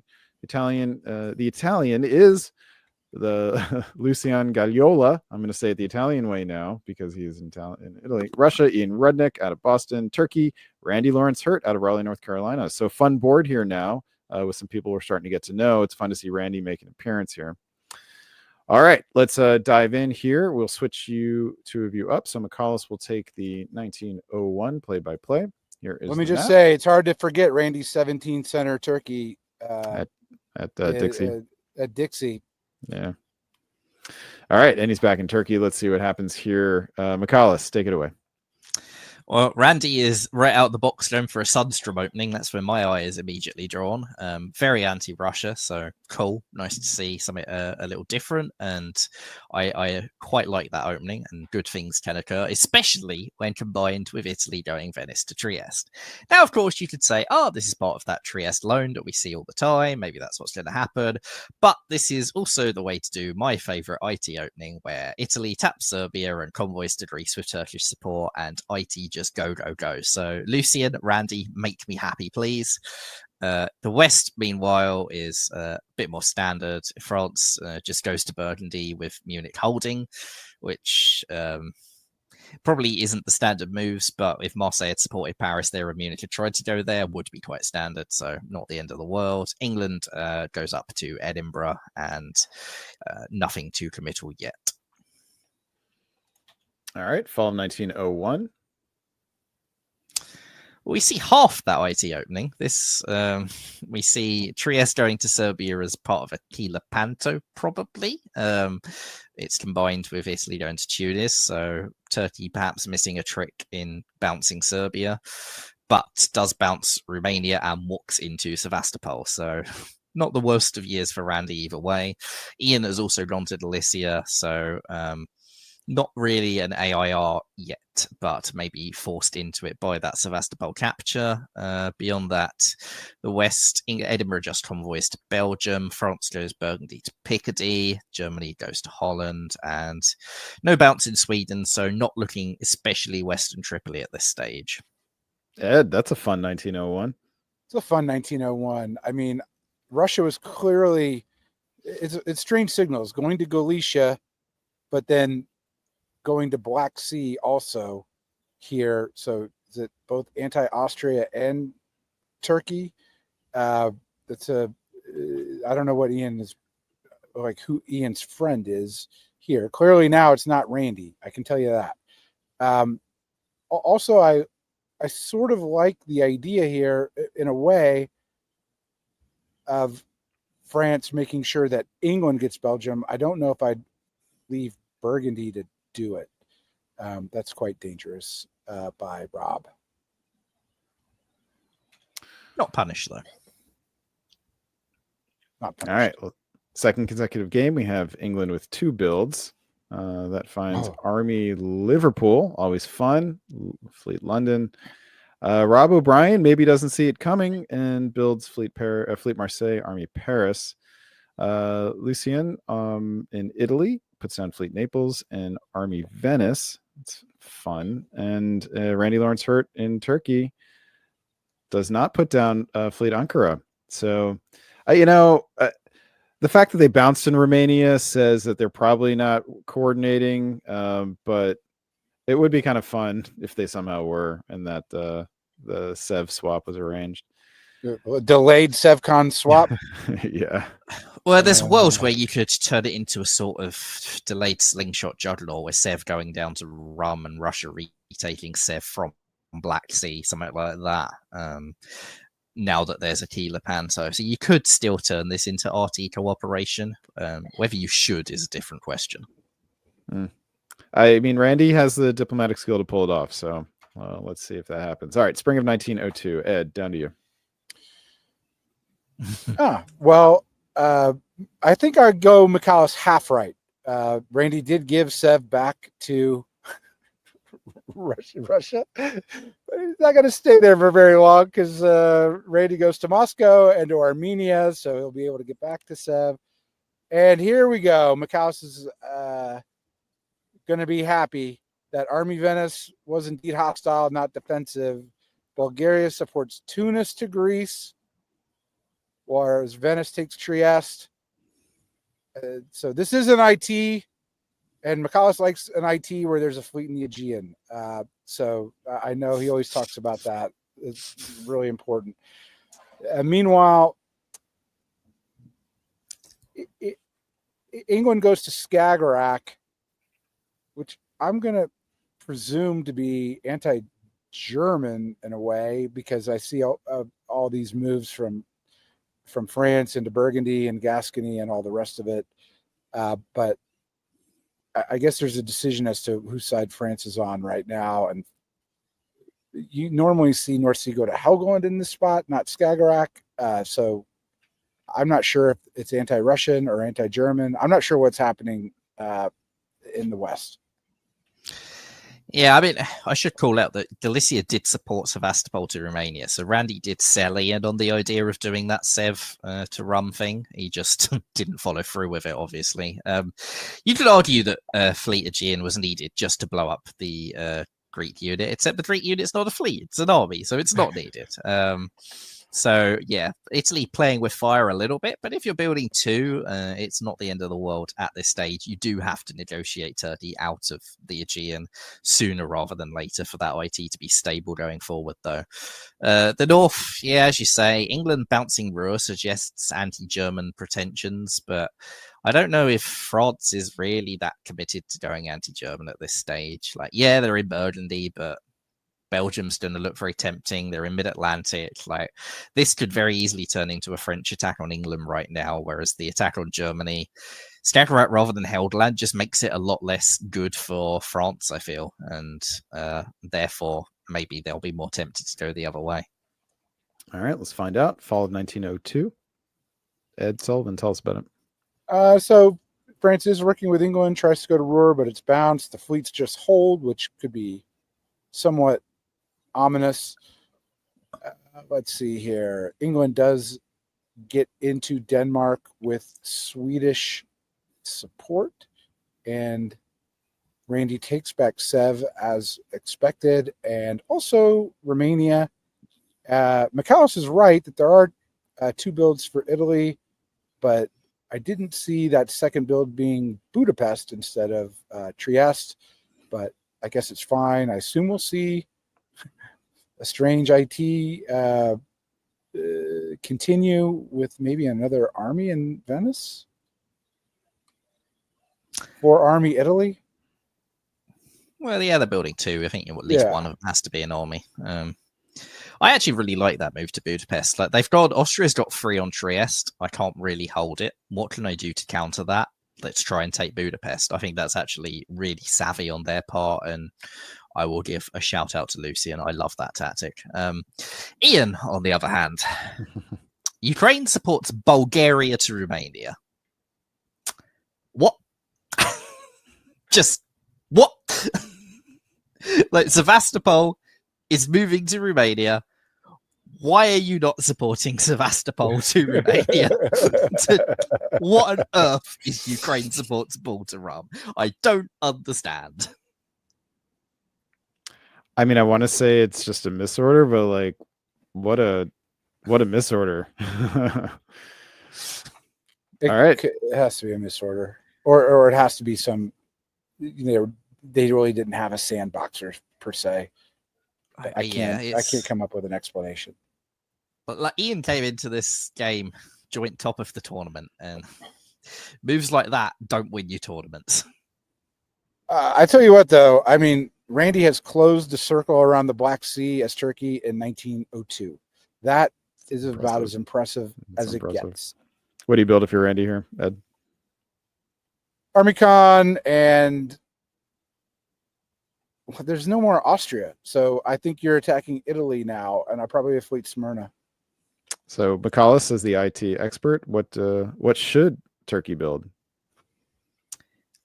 I think Armicon and Wave. I think that the time is not yet ideal for attacking Italy. You want to... The problem with building Fleet Smyrna is you immediately signal you are attacking Italy. Like, there's no other way to read it than it's attacking Italy, and therefore it makes the attack on Italy weaker. I think that so far you've managed to keep this AI war going while staying in Aegean, so you want to make that work a little longer. And I think that Warsaw is still there for the taking. You don't need to go yet. You probably want to take Warsaw and then push down into the Balkans from Warsaw. You might be in St. Petersburg. That's true. So, and if you're going for St. Petersburg, you might even put 2 armies down and go Bull and convoy up to Sevastopol. So, yeah, then put 2 fleets down. Yeah. All right. The answer is 2 armies. I like 2 armies here as well. All right. We get an army in London as well, and a fleet and an army from Italy. All seems to make sense. Keep on going here. Spring of 1903. Back to you, McCallus. Turns out they're not going to St. Petersburg. They are stabbing Italy. They're just doing it with the armies. And this is why you don't stab in the build phase. Like, build phase stabs suck. So Turkey has done it in a way that Italy has done. Turkey put 2 armies down. Everything is fine. It's copacetic. Don't need to worry about Fleet Aegean because they're only building armies. Fleet Aegean's not hostile. Fleet Aegean is always hostile. I'm sorry. So here comes the Turk. Elsewhere in the West, EF continue to make no progress whatsoever in Ruhr, which makes me wonder why France is in this EF. But England gets into Helgoland at long last and is with their Russian ally getting into Denmark as well. So the net is tightening around the German player, unfortunately for Lewis. Rob also just holding those fleets there, which is interesting when there's an IT, because usually Italy's next target after Austria is France in an IT. So I get why those fleets maybe didn't want to commit against England, but maybe they should have just committed against Italy, especially now that there is an IT war. You do want to go and take Tunis, I think. If Russia is janissarying, I would expect to see Randy in St. Petersburg, Warsaw, and Budapest here. And just there's no reason Russia needs to stay around. Why only Warsaw, St. Petersburg, and Budapest? Why not Serbia as well? Oh, there's this thing about build limitations, but on the other hand, why? Yeah, I guess just take St. Petersburg then. Let Russia janissary. just take everything, man. Like, why not? Just take everything. All right. The best turkey is an aggressive turkey. Do we have Serbia and or Greece falling here? And keeping of Budapest, the answer is no. So what we have is Budapest supports Trieste to Vienna, because apparently there's still an IT. Not entirely sure what world there's still an IT, but maybe it's just a trade. Trieste and Budapest traded, so they're working together. Yeah. Italy is fine with this. Budapest is now Turkish. Aegean is still got a Turkish fleet in it. I don't know, Lucian. I don't like it, but okay, it could be worse, I suppose. But also, there's a Russian janissary, so Warsaw's not taken, St. Petersburg's not taken, and Sweden walks into Norway. So Ian Rudnick is building out of nowhere. Which is not how you treat your janissaries. Janissaries can never build, especially 3 center. Oh, I don't know. If what they're building is another northern fleet, I think that is exactly what you want to see if you're Turkey. So I think there's actually a good case for letting them build that exact unit and nothing else. Germany, the takedown is complete, essentially. Loses Holland, loses Kiel. France backfills Belgium. So finally, Rob is getting some out of that alliance. And they're also finally, at long last, into Ruhr. So France has made some progress. The problem is you're probably going to have to build Fleet Marseille because you're in an EF. And if you're building Fleet Marseille, the question is, why weren't you just already in Western Med and North Africa, or at least one of them? I don't get those fleets holding. Sorry. The time is over for Rob. Rob's got to do something now. Rob has to do something. Attacking England seems dumb. I get that a lot of the time you can say, France can be patient. They're on 6 centers. They don't need to grow fast. Turkey's on 8 at the end of 1903. You can't be patient if you want to top this board, because Turkey is going to be probably on 13 quite quickly if they want to be with Warsaw, Vienna, Trieste, Serbia, and Greece. But isn't there a counter argument to that? I'm sorry, Brandon. No, isn't the counter argument that, like, if you go towards Italy, you're just enabling Randy? It just gets better for Randy if you go and move. Maybe I said Rob has to go, but maybe not. Maybe you have to go in England then, right? Like, maybe that's where you have to go, and you have to cut a deal with Italy to let them fight Turkey. Either way, 6 centers, it doesn't beat 13, and 6 centers has to be a lot higher. The two of you are very greedy Robs right now. To win a race, you have to be in a race. And you need to drink some Gatorade and eat some cake. And you want it all, McCallus. That's what I'm hearing. Always. Randy can't be stopped. They should draw now. They can't. They can, right? There's Randy. Yeah, they should draw now. They should be begging for a draw. That is the best play. Notably, Ian Rudnick does not build enough Northern Fleet. So And Rob O'Brien does not build any fleet, Marseille or Brest or otherwise. All right, let's move forward here. Spring of 1904. Back to you, Ed. Everybody's worried about Randy. Randy should have taken Warsaw. Randy, you took your foot off the gas, and this is what you get for it. So it is an IT with Italy now definitely going west. Rob bouncing Western Med, but obviously now Italy is saying to Rob, "We are fighting." That is what's happening here, and Ian is attacking Turkey.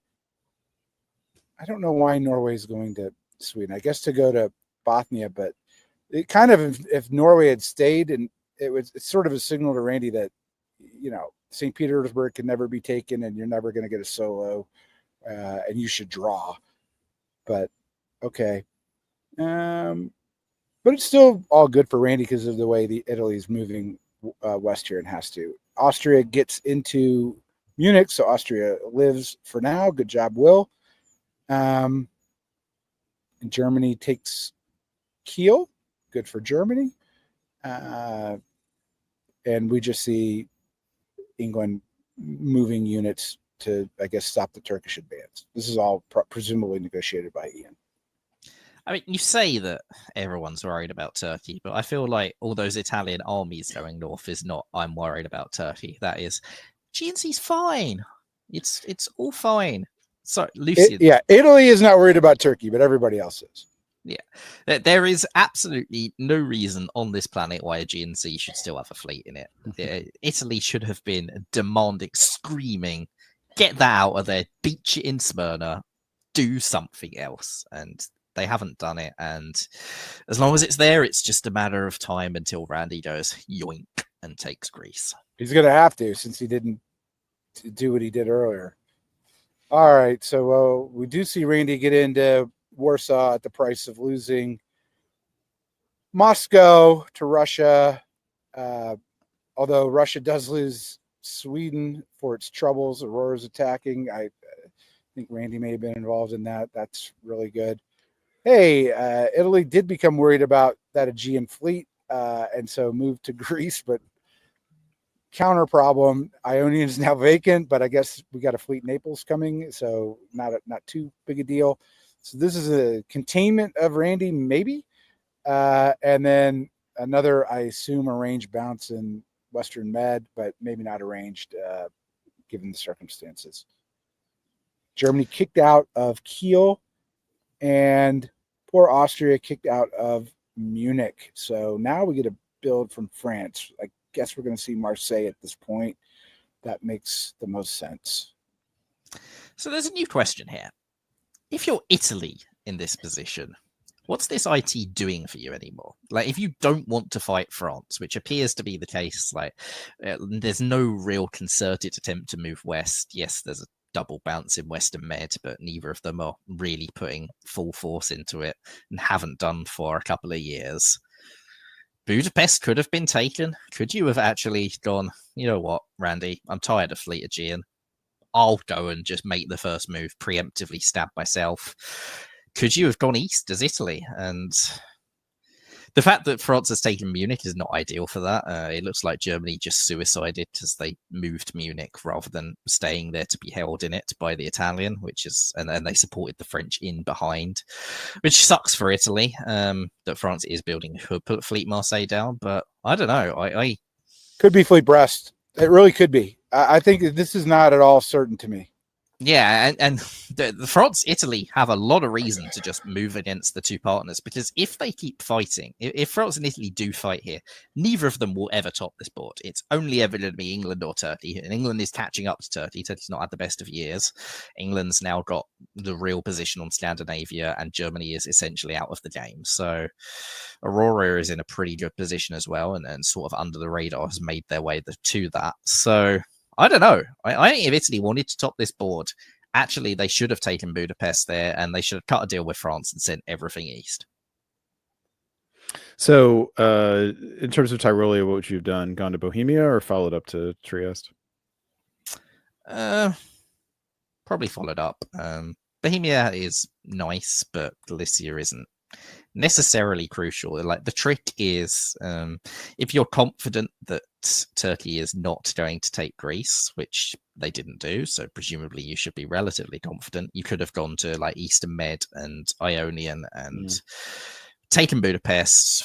Actually, what you probably should have done is Vienna to Budapest, Tyrolia to Vienna. That's probably the best move to do. Do it that way. All right, let's move forward here. Winter of 1904 finds another fleet in Naples, an army in Marseille, and a fleet in London. So, Rob, I think Army Marseille under any circumstances is the wrong build. Definitely not justify it. I can't justify it. Sorry, Brandon. What on earth is the English justification for Fleet London, right? Like, yeah, Army Marseille. I thought you were building Fleet Brest. Like Army Marseille is hostile to Italy, but in a way that you're never going to get anything because Italy has the fleet advantage. That's just not working. Spring of 1905. McCall, back to you. Well, Italy does move on France, and France thinks that they have some sort of agreement with England, or this is a stat. Like, Ruhr supports Holland to Kiel, which suggests that they think that Holland is moving. But they move to English Channel, probably intending to bounce. England doesn't bounce, so maybe this was some sort of miscommunication all round. Like, if this is an English stab in the center, that doesn't work, because why are you not moving to Channel if this is an English stab? So this just looks like some sort of crossed wires between Aurora and Rob, because this is not a coherent move set by either of them, regardless of what their intention was. If it's to stab, neither of them stab properly, and if it's not to stab, then neither of them moved properly. The East, Italy has decided to move everything on France, which might well work because France is in English Channel and is away from mid-Atlantic Ocean, a catastrophic time to have left it. But Turkey is still there, still with that sword of Damocles, still has Greece in pocket whenever they want it, because Budapest can tap Serbia and Greece will fall instantly. And given that Turkey is making no progress elsewhere, I still think that's a matter of when and not if. Is now the time? Yes, I think so. I think Italy is about to force Western Med. You've got them far away. I think now you go. Like, the only reason to keep an IT going at this stage is if Turkey is looking at German dots. That's how you keep this alliance stable once the sort of eastern position has been carved up. Turkey has to be in like Silesia, Bohemia, and having realistic shots at Munich and Berlin. And then you can say, look, Turkey, you're still getting stuff. You don't need to stab me. That's how you get an IT past the mid-game into a sort of end-game position. And at this point, Germany is not where Turkish armies have been going. They've been sort of trying to get Moscow, not very successfully. I'm not sure the spring is the time. Maybe next fall. It could be possible. You want to stab before Italy can gain a dot anywhere else. So the fall presumably would be. But you'd also like one tick west of all the units of Italy. Well, this is a full turn now, right? And Italy is almost certainly to go into Western Med and be a bit further away. Right. If you can convince them to not even cover Vienna, like you might be able to walk into Vienna whilst taking Greece and get a double stab. Take Greece, Vienna, Moscow here. Take your 3. Probably, yeah. Although, if you take Moscow, then you give St. Petersburg to England. Well, there's a French fleet in English Channel. We're not at all sure that they're not at war. I think you don't care about England yet in St. Petersburg if you're growing at the same point. And the Russian armies, the Russian armies coming off of the board is better. Like, England will have 1 army against you. Russia presently has 3. I think it's a mistake for Randy not to prioritize St. Petersburg early. That, that's on the solo board. You really want St. Petersburg as Turkey. All right, let's push forward here. Find out what Randy Lawrence Hurt does. I think the eyes are on him. And well, if you can say to Italy, hey, I'll be the one who goes into Bohemia. I can help you there. I guess you don't need to stab yet. Does get into Moscow whilst England takes St. Petersburg. Takes it with the fleet. So maybe England is trying to cut a deal with Randy, which is playing a little with fire. But England backfills English Channel while France walks away, so the crossed wires sort of continue. There's no attack on Belgium, so it's not a proper war yet, but I don't know. I think that France should absolutely hate St. Petersburg being taken with the fleet, because that just suggests that England has no interest in fighting Turkey. And Germany's dead, so who was England fighting? So I think Rob is still in a pretty messy position. And England is going +3 here. That's going to put England in first place. Going +3 and is now going. I mean, there's no play on Turkey. The only play is against France. That's it. Or draw. There's no other. There's nothing else for England to do. And this is why I think Randy should have stabbed Italy there. I think that Berlin was essentially guaranteed. Norway, they'd already got. St. Petersburg, if you're going for Moscow, they're getting. Like, again, as I said earlier, to win a race, you have to be in a race. And now it's the other way around. Now Randy has not really started the race, and England has. All right. Does he build? What does Randy build? Another army. Build. Again, you can't build a fleet because it's a builds phase stab. And if you're going to stab, you would have done it in autumn. The fleet is never the right build, which is why I like the IT so much, in the best unit to stab with signals the stab in such an obvious way that you can see it coming. The problem, Army and Khan is not pro-Italy. No, none of this is pro-Italy. I'm not saying that this is stable. The problem is Fleet Aegean, shockingly. But yeah, you can't have built Fleet's Murder. Like, that just immediately tells Italy, I'm attacking you, and there's never any justification for it. You should have built Army Ankh, though, if you're Italy. If you're Italy, that's what you want to see. If you're Italy, what you wanted to see is Aegean in Smyrna. All of that. All of this needs to have gone away. In fact, it needs to be in Syria if you've got the second fleet. That's where it should be beached. It should be as far away from you as it possibly can be. Spring 1906. Ed Sullivan, tell us what happens here. Ooh. Oh my God. Okay, well, I don't know if Rob's throwing, but he's decided to defend against Italy. That's for sure.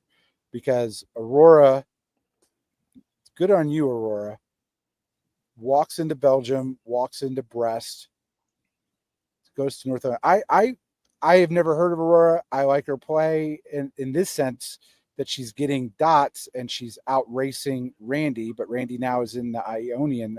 That's not great for an IT. I don't think there's an IT anymore. I don't think the supported attack on Serbia, a move to Vienna, a move to down, a move to Rum is great for an IT. Yeah. All that's bad. All the armies are now against Italy.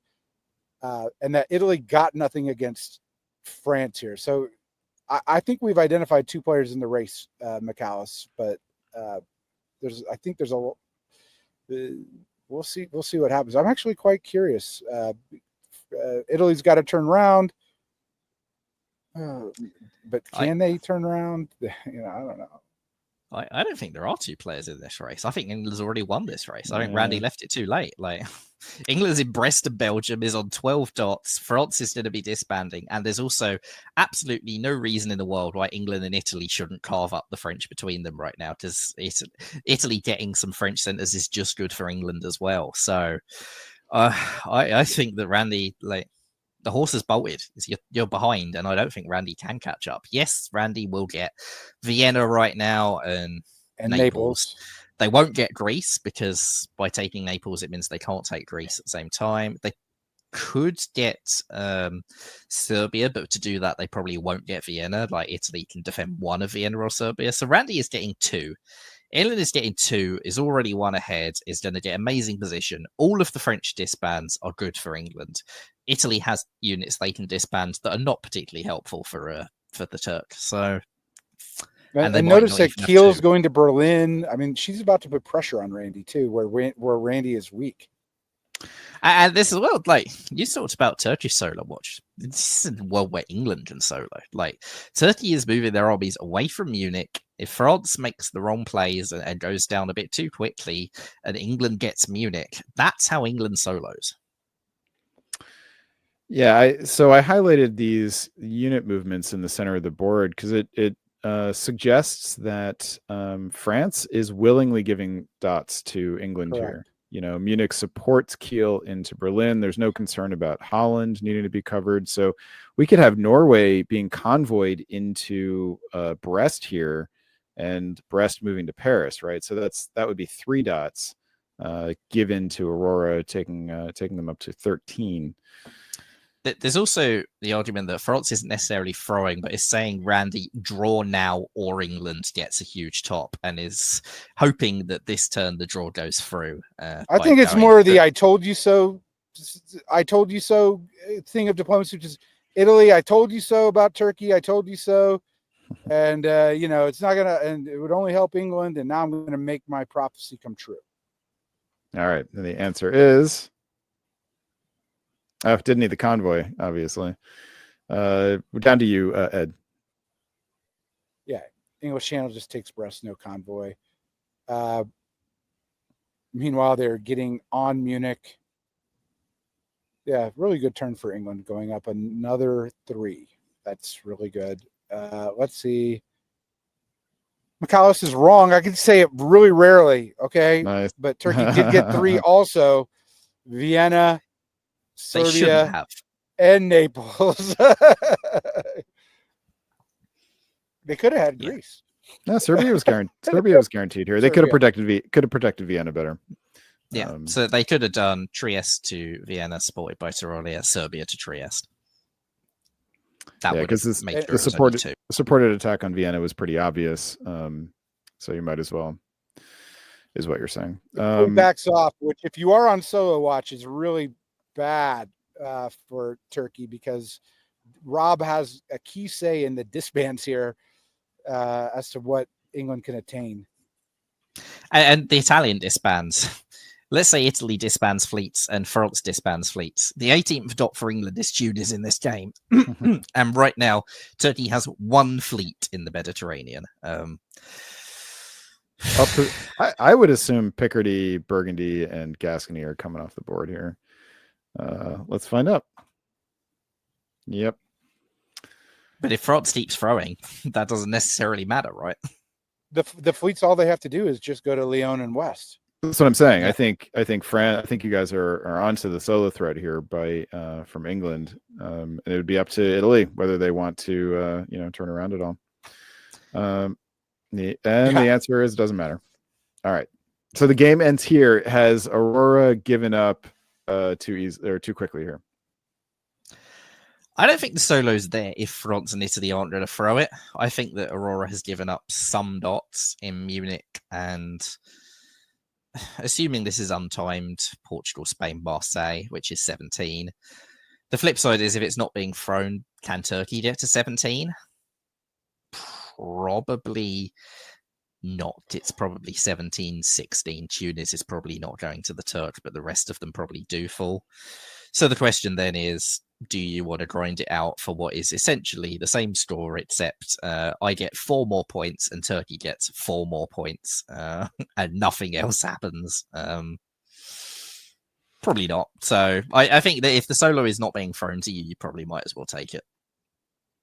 This is one of the things about the Carnage style scoring too, is that Italy and France actually they actually have incentive not for there not to be a solo here. If they were both eliminated over the next year, their scores would be roughly the same. Especially if France was eliminated first, they would their scores would be more or less the same.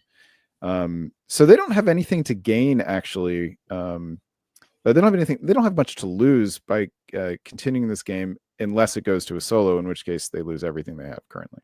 And they don't have a whole lot to gain either. They could just jockey with each other for 1,000 points.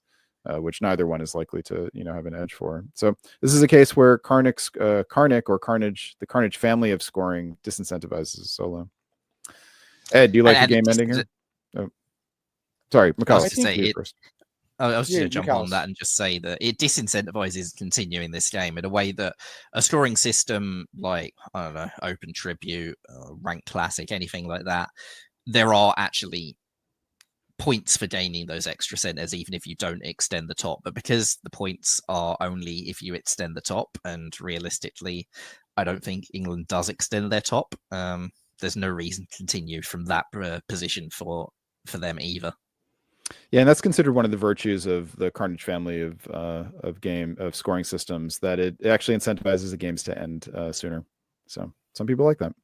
Ed, down to you. How do you feel about how this game has ended? Absolutely the right decision. She has 4 more dots, I think, but they're all French. This is one instance where you shouldn't look a gift horse in the mouth. I mean, she was benefited by. Sometimes you do in diplomacy, but not in this instance. I think Rob has really tried to help her and doesn't deserve an elimination. Randy definitely would have not let the solo happen. But I have to say, and I love Randy, I think he did not play Turkey aggressive enough. He started great, and then he just took his foot off the gas, and that cost him this game. Yeah, and also we're glossing over it, but this was an incredibly well played game from Aurora. Like, we weren't talking about her a lot in the early stages. It was all about Randy in the East, but Aurora just made really solid progress, took down Germany, got into St. Petersburg when they needed to, and diplomatically worked it with Rob in a way that they got the centers. Like, this is huge kudos to Aurora. This was a very, very impressive game. I'm with Ed. I think Randy, that sort of plateau between 03, 04, 05, where they took their foot off the gas. As I said, you can't win a race if you don't start it, and they realized too late that they were in a race. I think there was a little bit of complacency, perhaps. Yeah, I'm with you guys. I think this is a good lesson actually in how your actions can sort of reverberate around the board. So Randy not stabbing Italy gave Italy the freedom to go move on France, which opened the door for Aurora to not just move on France, but to have France's good graces. So, if Italy had been weakened, then France wouldn't have been weakened, and maybe there would have been, some standoff in the West. All right, but that does bring a close to a close this game. Aurora scores the biggest score so far in the tournament of the 3 games we have looked at. So congratulations to Aurora. Let's move on into game 2B, named after Edward Garrick. Edward was a 16-year-old wig maker apprentice who accused a British soldier of not paying his bills. He was beaten by the British soldier, returned with a large crowd. That's as much as I know. Sounds like a riot. In Austria, we have Mike Yablon making his appearance in this tournament. England, Charles Thatcher. In France, April Mihalovic. Germany, Dan. Italy, David Harshbarger. Russia, Will Yarrington. And Turkey, Caden Towson. All right, Ed, you are first up in the sweepstakes of the play calling. Tell us what you see for spring of 1901. Another bounce in Piedmont. It's that's the key center on the board in spring 1901. But this time we see a bounce in Galicia. Old school Turkish opening, standard Russian opening, mostly standard English opening.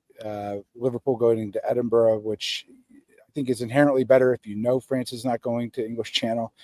Let's see here. And we don't see this move very much from Dan, where Kiel goes to Holland. It's very friendly towards Russia, but it also puts Denmark at risk.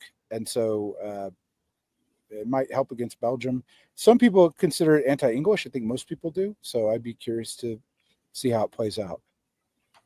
All right, follow 1901. You can do some weird EGs from that position by putting like Holland into Belgium and using that to support England to the channel as well. Or Ruhr into Belgium. Yeah, that doesn't happen here. Ed, tell us about it. I think it's a Western triple, at least in terms of cooperation, with everyone agreeing that Germany should get 3 builds. It's an odd Western triple where Sweden isn't bounced because England couldn't do that. Sorry, Germany couldn't do that. But England does convoy to Norway, and through Norwegian, I meant to say. Austria gets there too, Russia gets there too, and Turkey content not doing anything with Bulgaria. So I'm not sure what's happening in the East and whether there'll be a response. Oh, and I note the fleet Ionian go to Tunis. Second time we've seen that. I don't hate that. In fact, I remember a game from a diplomacy briefing article from McAllis advocating for more fleets to go to Tunis. Yeah, I think that it's quite a flexible unit to have. You don't need to go after Turkey, and especially if what you can extract from Turkey is I won't stay the Ionian or go east of the Ionian if you build an army. That's sort of a foundation for a potential IT platform that you don't have to follow through on. You can go back to Ionian later, but if you can get Turkey building army Smyrna from this position, then I will take Tunis from Ionian every day of the week. And the answer is no.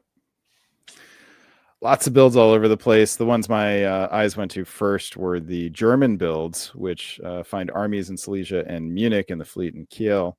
Very possibly Western Tripoli. I think the only... Yeah, I think the French builds are harder to square as Western Tripoli. Yeah, I was about to say, the only hitch in that wagon is that fleet in Brest. But England and Germany appear to be on board. France does not. No other surprises elsewhere, so let's keep on moving. Spring of 1902. Down to you, McCullis. Well, maybe it is a Western Triple and France is just delaying it. So there's no move on France. There's no move on England. They go to Mid-Atlantic. They move to Spain.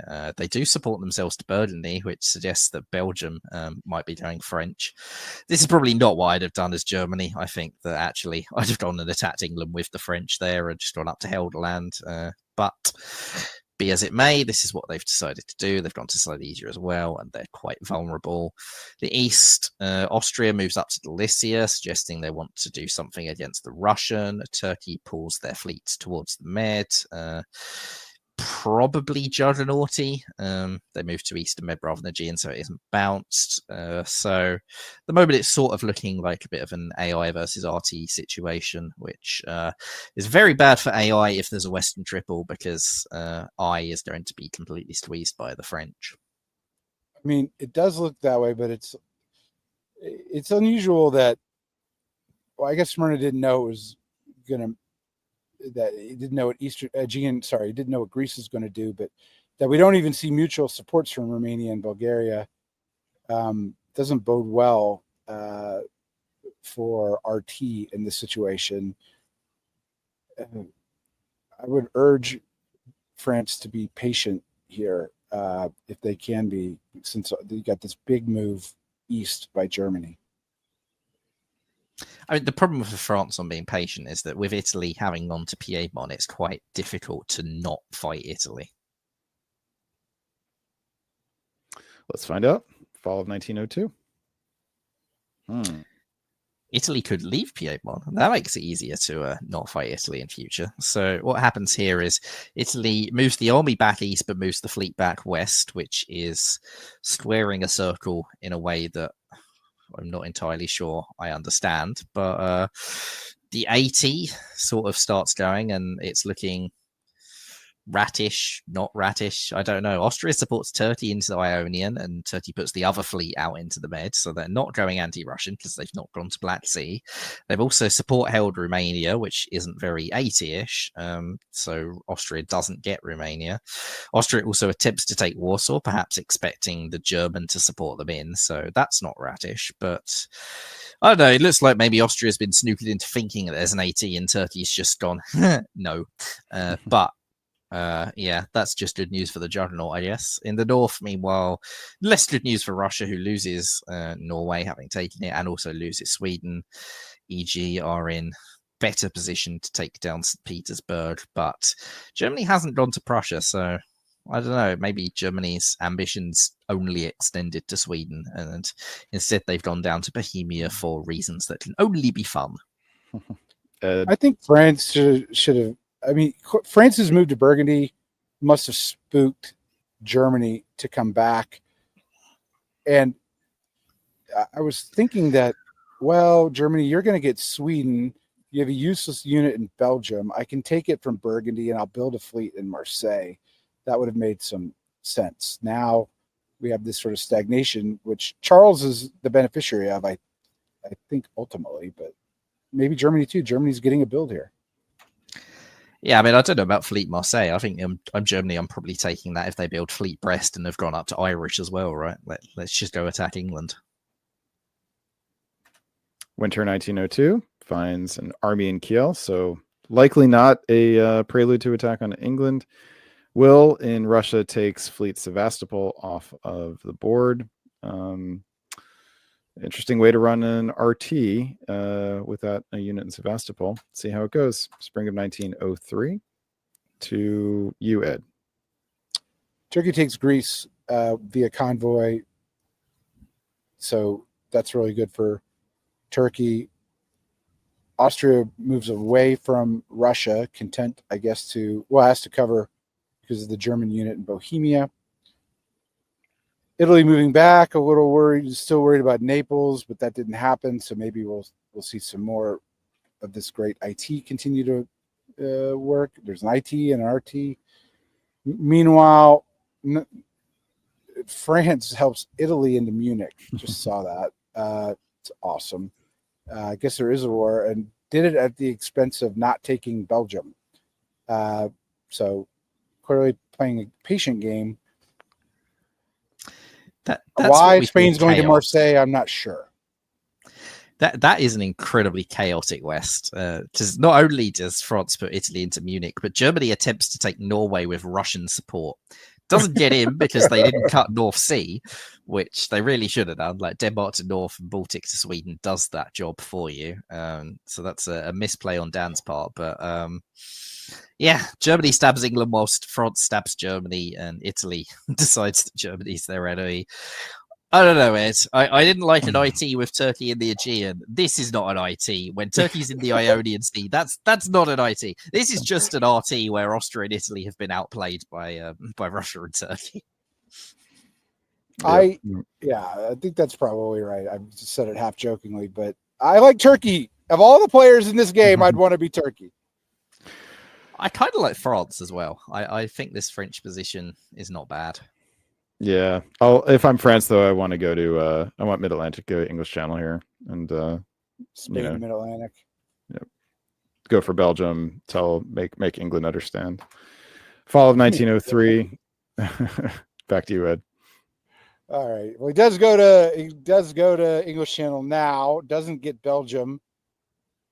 Burgundy doesn't support it. Wouldn't have worked even if that had happened. Germany tries to take Munich back. Doesn't do it. Germany's supporting Russia into Norway and gets in. England attacks Germany, I guess, as punishment for what happened the last turn, and backs off of Russia. It's all pretty good for Russia, the way I'm looking at this. I don't quite know what Greece did. Greece was supported, but moved to Adriatic, which is a legal order, so I guess it doesn't move. Aegean made the move. It's Aegean moved to Adriatic. Oh, okay. Sorry. It's actually quite a clever thing here. Like, they didn't support Old Ionian, probably because they wanted to forward retreat it if Italy took it, and so that's why Ionian held without moving. I played with Caden, I believe. He's from Austin, and he was a fun guy to play with. So hopefully we'll see more of that play. Creative. I was going to say, it's been a very creative year from Turkey, actually. I agree. I like this Turkish play a lot. All right. The RT are ascendant here, both picking up a dot. That finds us with two new armies. Now Sevastopol being built is interesting. I guess that's the only place he had open. And we have an army in Constantinople. We also get another army in Italy, thanks to Munich. And Baltic comes off the board. Also Finland, because England had to withdraw. All right. Spring of 1904, McCallus. We also didn't call out Austria keeping Fleet Adriatic and pulling Vienna whilst under attack from an RT. Italy under attack from Turkey builds Army Rome and not Fleet Rome. This Austria-Italy relationship is just broken. But he doesn't support Venice here. Yeah. I don't know what's going on between the two of them, but relationships, despite this RT progression, have completely collapsed between Austria and Italy in this game. Yeah, I just want to point out really quickly too that Italy and Germany are both fighting as well. So as central triples go, this is not one. This is FI and RT as the two alliances on this board, which is interesting, different. Good, maybe not. So what we see here is Turkey takes Serbia because that's what RT does. Russia gets into Galicia, and nice progress for RT. We see Austria taking Venice because reasons. Italy taking Apulia because reasons. France sits there in Lyon because they're really there to help the Italian, not to hurt them. So why would you move until Italy asks you to? Whilst they get into Belgium and defend Italy. Munich, cool. England goes for Holland and doesn't get in because they are very much the small E in this EF. France is well ahead of the English ally, and England doesn't get Norway back because how would they? We may see Turkey in Trieste now. I don't know. It depends on the way I've seen the tactics. Could happen to where Russia gets one, and McAllister said RT progression. So far, it's just T, but I think we should see some R progression right now. Yeah, like Russia should get Budapest. That's essentially guaranteeable. All right. The answers are. Yep, Russia gets Budapest. Turkey doesn't go for Trieste in force. They just take Albania, deciding to play it slow. I think that's quite reasonable. Just piff that Austrian army, get it out of the way. You're not in any especially urgent hurry. Meanwhile, elsewhere, we see Italy retakes Venice, which is good for them. They don't lose Munich, despite the fact that Germany had 3 armies on Munich, because Germany forgets to move to Munich, despite supporting it there, which is unfortunate for Dan, who also decides to turn on their ostensible Russian ally by putting England back into Norway, and as a reward, loses Denmark. Oh dear, is pretty much how you can say that turn for Germany. This Western chaos continues. And as of before, I like this French position. April, you know what? Germany's kind of dead. Why don't I just convoy into London? I've already got Belgium. I don't need you I anymore, missed that. England. That is so funny. Oh my God. Sorry, Charles. Oh my God. This West has been absolute carnage, and the East kind of has been as well. Like, there's been a Russia-Turkey from pretty much the start. The Austria-Italy alliance or relationship imploded, and there's been chaos between the two of them. But this West has been delightful. I love it. Yeah, it's quite a turkey spinner blender. I don't know what the right expression is. Yeah, and on top is April Mihailovich, picks up 2 there to take the lead. As for units, we get 2 armies in Brest and Marseille. You guys like that? That's an interesting one. I don't like it. I like the army in Marseille. I don't think you need a fleet Marseille because Italy is your ally, and you can probably actually go to Piedmont and say I'm there to help, and justifiably be allowed in there. So I don't mind army Marseille.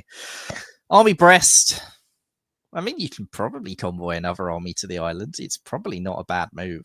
The question is, where's the next build coming from? I think that if you're doing this, Fleet Spain probably has to go north, which maybe is less good because you kind of need it to help prop Italy up against the Turk, which you do want to do. Okay, but Turkey doesn't build a fleet. What do you think about that? If I'm Will Yarrington, I really hate that. Yeah, I don't like it. And also, Italy can maybe defend a little bit more now because it's only 2-on-2. Definitely Fleet Brest should have been the build. I agree with you. I'm okay with the Army Marseille, but I still think there's a better case for a Fleet Marseille and project power in both areas of the board. All right. I don't know. I think you could also Ruhr's potentially takeable with Italian support, so Army Marseille could be used to go and take the German dots actually, which isn't too bad. It is hard to invade England without a lot of fleet power, but it's possible. Like you said, it is. Be in Wales right now. Yeah. Maybe you only That's need clearly 2 the idea behind it. All right. Spring of 1905. Back to you, Ed. Oh, Spain. So April was enamored with the convoy idea, but lost Belgium in the process. English Channel and Burgundy could have supported Belgium, but that did not happen. Burgundy ended up supporting Munich, and the English Channel ended up convoying the army to Wales. In the meantime, France builds Army Marseille for not moving it. Spain doesn't move. I guess it's pretty good for RT. They're in Vienna and they're in Trieste. Goodbye, Austria. Mike, thanks for playing. Turkey makes no move on Naples or anything like that. And we've got these wall of Turkish armies, and that's not good for Russia in the long term, but hopefully Turkey builds a fleet now. Yeah, Turkey taking Trieste from Albania rather than Serbia when they could have shifted all the armies up is bad for Russia. We also, you've glossed over some more chaos in the West. Like England puts Germany into Belgium whilst putting Russia into Sweden at the same time. As a reward for putting Russia into Sweden, they get 3 units lined up against Norway. So I love it. This is absolute carnage. Like Belgium falls, but probably can't be held. It's like the best game ever. Just had to cover Finland so that the army was blown up. Come on, man. Thanks, England. Ed, tell us about 1904. So St. Petersburg takes Norway, so that's what England got for their troubles. England just takes Holland and Kiel, though, so it's all good in the hood, no problems. France gets into Munich now with Austrian help, but support, loses Burgundy. Marseille doesn't go to Burgundy, so that's an ouchie. That would have been a good move, April, but it's hard to see all this sometimes. And trust me, I'm the person who misses out on this stuff. So Italy retreats to Silesia. So given that, well, I don't know. Maybe it's pulled off the board now. I don't know what'll happen because I don't know what Russia's building with 3 builds for Russia. So I think a Turkish stab doesn't look good. And this is strange, right? That I guess he was worried about Adriatic getting cut, but fleet Adriatic into Venice is always difficult to get out and deal with. Always. I'd try to say it's a real sort of mark of this game that Mighty Abalon in Austria, their final dying breath to do with Bohemia is to just say one last screw you to Italy by supporting France into Munich. Which, to be honest, makes no sense for France to have taken. So, I don't know. Like, if you're attacking Italy, why are you not in Piedmont? It all feels incredibly chaotic. France has got that second army onto the island, but England somehow got another build in the process. So the island is becoming the most heavily militarized England that I've seen in a very long time. But 2 fleets from Turkey. Come on, Turkey. 2 fleets. Oh, he waves. Fleet and a wave. We have a fleet north coast St. Petersburg from Russia, +2 armies.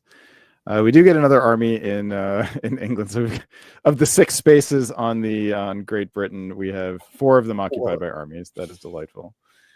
And we get all the armies on the line, on the main stalemate line, coming off the board, including in Burgundy as well, so on both sides. And that's actually a little disappointing. I was really hoping Germany would keep Burgundy and just chaos, be more chaotic. All right, spring 1906. Down to you, McCallus. Well, we glossed over it a little bit there, but France still hasn't built another fleet up in the north. They instead, their one fleet is all they need. It's the fleet that can dream. So that goes up to Irish Sea now. England's back in North Sea, so the English Channel now has a hole in it. But elsewhere in the west, nothing much moves except Russia gets down into Denmark, and this is a delightful turn for RT. Like, they get into Denmark, they get into Norway, they're not bounced out of either of them. All of the units move towards the line with the 2 armies, and the one sort of strong, stable alliance that has been on this board is beginning to dominate. France is in Tunis. Italy, it seems maybe Munich was agreed. Maybe they're just deciding to be a janissary at this point, or Munich was a mistake. Either way, whatever happened, they're not angry at France. They're just letting them in.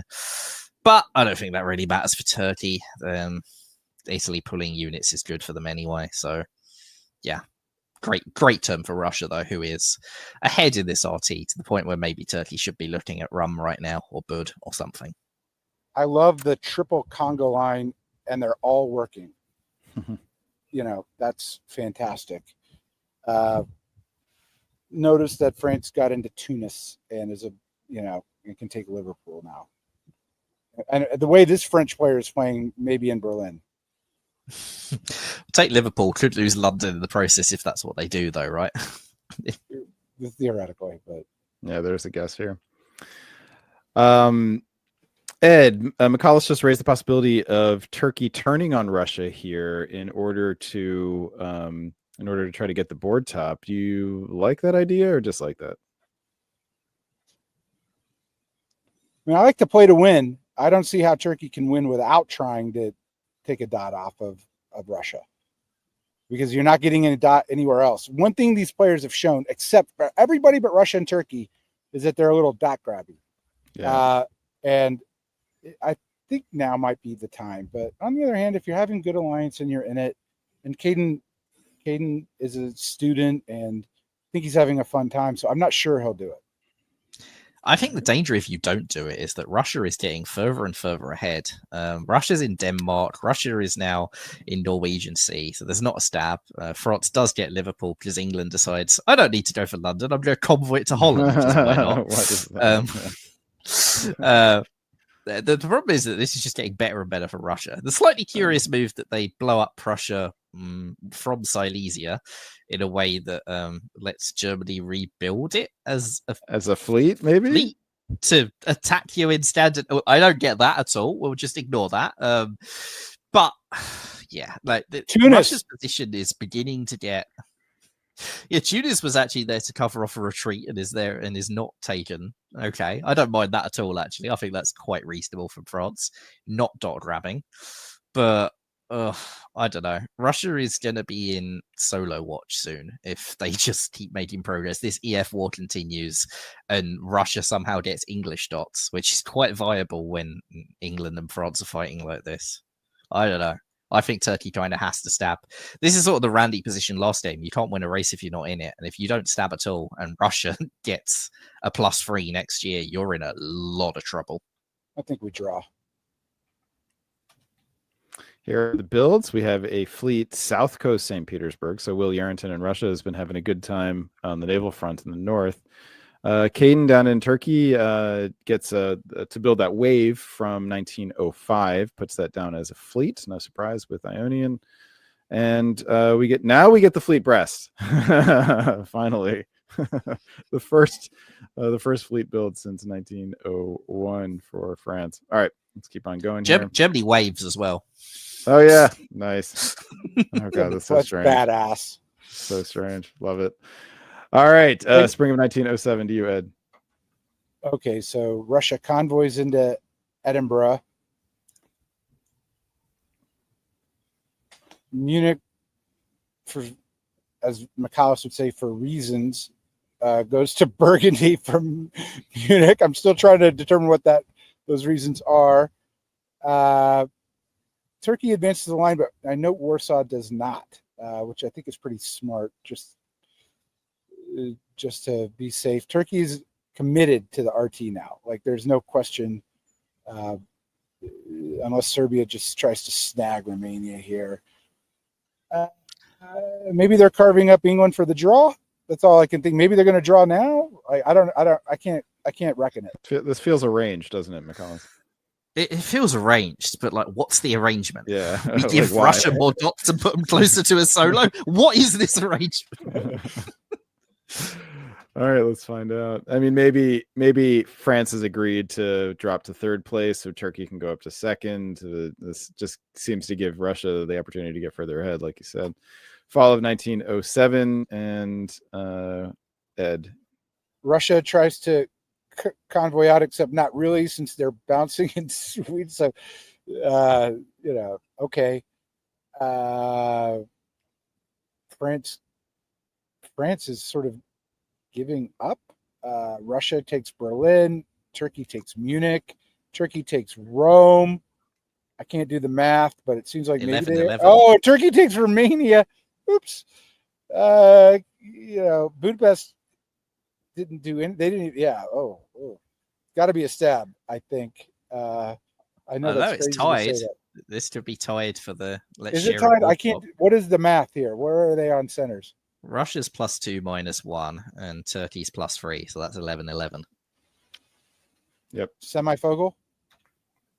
without Russia or without France rather. So we get here are the builds. Oh, get a delightful little fleet Ankara from Turkey.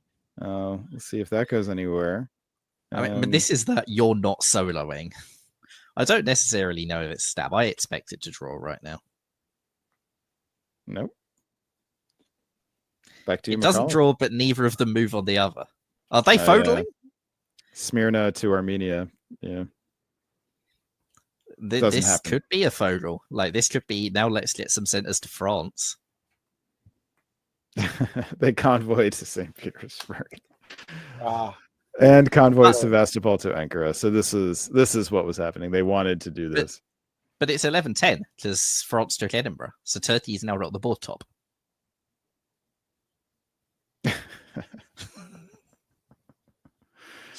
Nothing else changes hands. It's awesome anyways. I don't care. It might well be that I think Caden had a decent store from round one. I don't believe Will did. So maybe this is Will saying, you know what, Caden, we've been great allies. You're in contention for the tournament and I'm not, so you can have the board top. Maybe that's what this is. Yeah, maybe It's supposed to be fun, right? It's a game supposed to be fun. And that is where the game ends. Fascinating. A little hard to ask if this is the right result because it's clearly one that the board agreed upon. You know, there was consensus among all five remaining players that this is what was going to happen. I think all five of them did participate in that convoy. Yep. Italy and England both convoyed Smyrna to St. Petersburg. So I guess we should, congratulate the board, all five players on, the longest convoy possible. Yeah, they had fun. Great.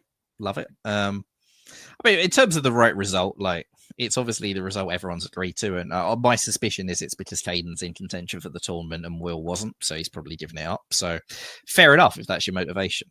Could Russia have soloed in this game if they'd really gone for it? Maybe. I don't know. Turkey did move in a way that probably prevented it from happening. But I don't know. Like, the way EF were fighting before the arrangements all started, it might have been there. So you'll never know. You never get a solo if you don't go for it in the first place. But I think that Will was pretty happy with this game, and it looked like they had a lot of fun. And as I said before, this was the alliance that ran this game. Everyone else was in sort of flux and chaos throughout, and RT just slow, steady progression. You don't see a lot of successful like juggernauts nowadays. It was really refreshing to see. So well played by both of them. Diplomatic win by Caden, and I thought it was a fun game to cover. I don't know if the result was right in the sense that, I don't think Will had to give up the lead, but I think the reasons Macau stated are probably correct. And good job on April too on her play. So I think the game was fun, and I congratulate the players. To close the book on this, congratulations Tassin or board and to the whole board for entering so thoroughly. After 2 rounds of play, the Boston Massacre read like this. Kidden Towelson opens up a special lead over Ian Rick and Lucien Galliola and Aurora Lekmain. Is a drop round in this tournament, so your best scores here are possible for other players. You've got very robotic, Brandon. How about now? You're kind of... Oh, you're not there. I thought it was me. Thank God. I'm in the middle of nowhere, and that happened. So, Randy really would want another 1,000 points, given where he's at. This is good for Caden and Ian. I mean, that's a huge lead. I think Brandon was saying there's a drop round. So are you saying there's 2 more rounds? There's 1 more round. Can you guys hear me okay now? Yeah. You're still quite robotic. I don't know. We heard that there's 1 more round, so we'll let you try and sort your internet issues, and we'll pontificate on that. So 1 more round, but grinning. Yeah, the webcam seems to be working now. All right, there's one more round, so there's a drop round. So Caden's lead's not actually necessarily that big, right? Like, if Ian's elimination won't count, then it's definitely catchable. Like, you can upgrade on that quite a lot, and Caden will need a good score. So that makes sense. That also makes sense why maybe Jason Massbomb was happy to sit out around despite having traveled, even if it's only from New York rather than California. Jason Massbomb's still in complete contention to get some sort of good score, and another board top will still win in this tournament. So that makes sense as well. Caden can't improve much, right? You can, he's gonna. He can, if he gets another board top, he can get another 1,000, roughly. Yeah. Like short of a solo, you're sort of capped at somewhere around 14,000, unless you get the 300-point bonuses for a higher gap to second place. So that will definitely come into play at that point. Now you're on mute. Yeah, it's great. Just move on to the next one. We're fine. All right. I don't want to go robotic on you guys. It's just the way you are. Maybe so. All right. So there is a drop round. You guys heard that? Yes. Yes, and we just talked about it. We've done the whole analysis. Great.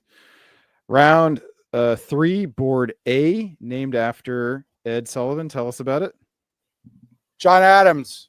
I commend anyone to watch the series. John Adams on HBO, but was our second president, was one of the drafters, not just Thomas Jefferson, who's the initial drafter, but one of the editors of the Declaration of Independence, defended the British soldiers at the Boston Massacre.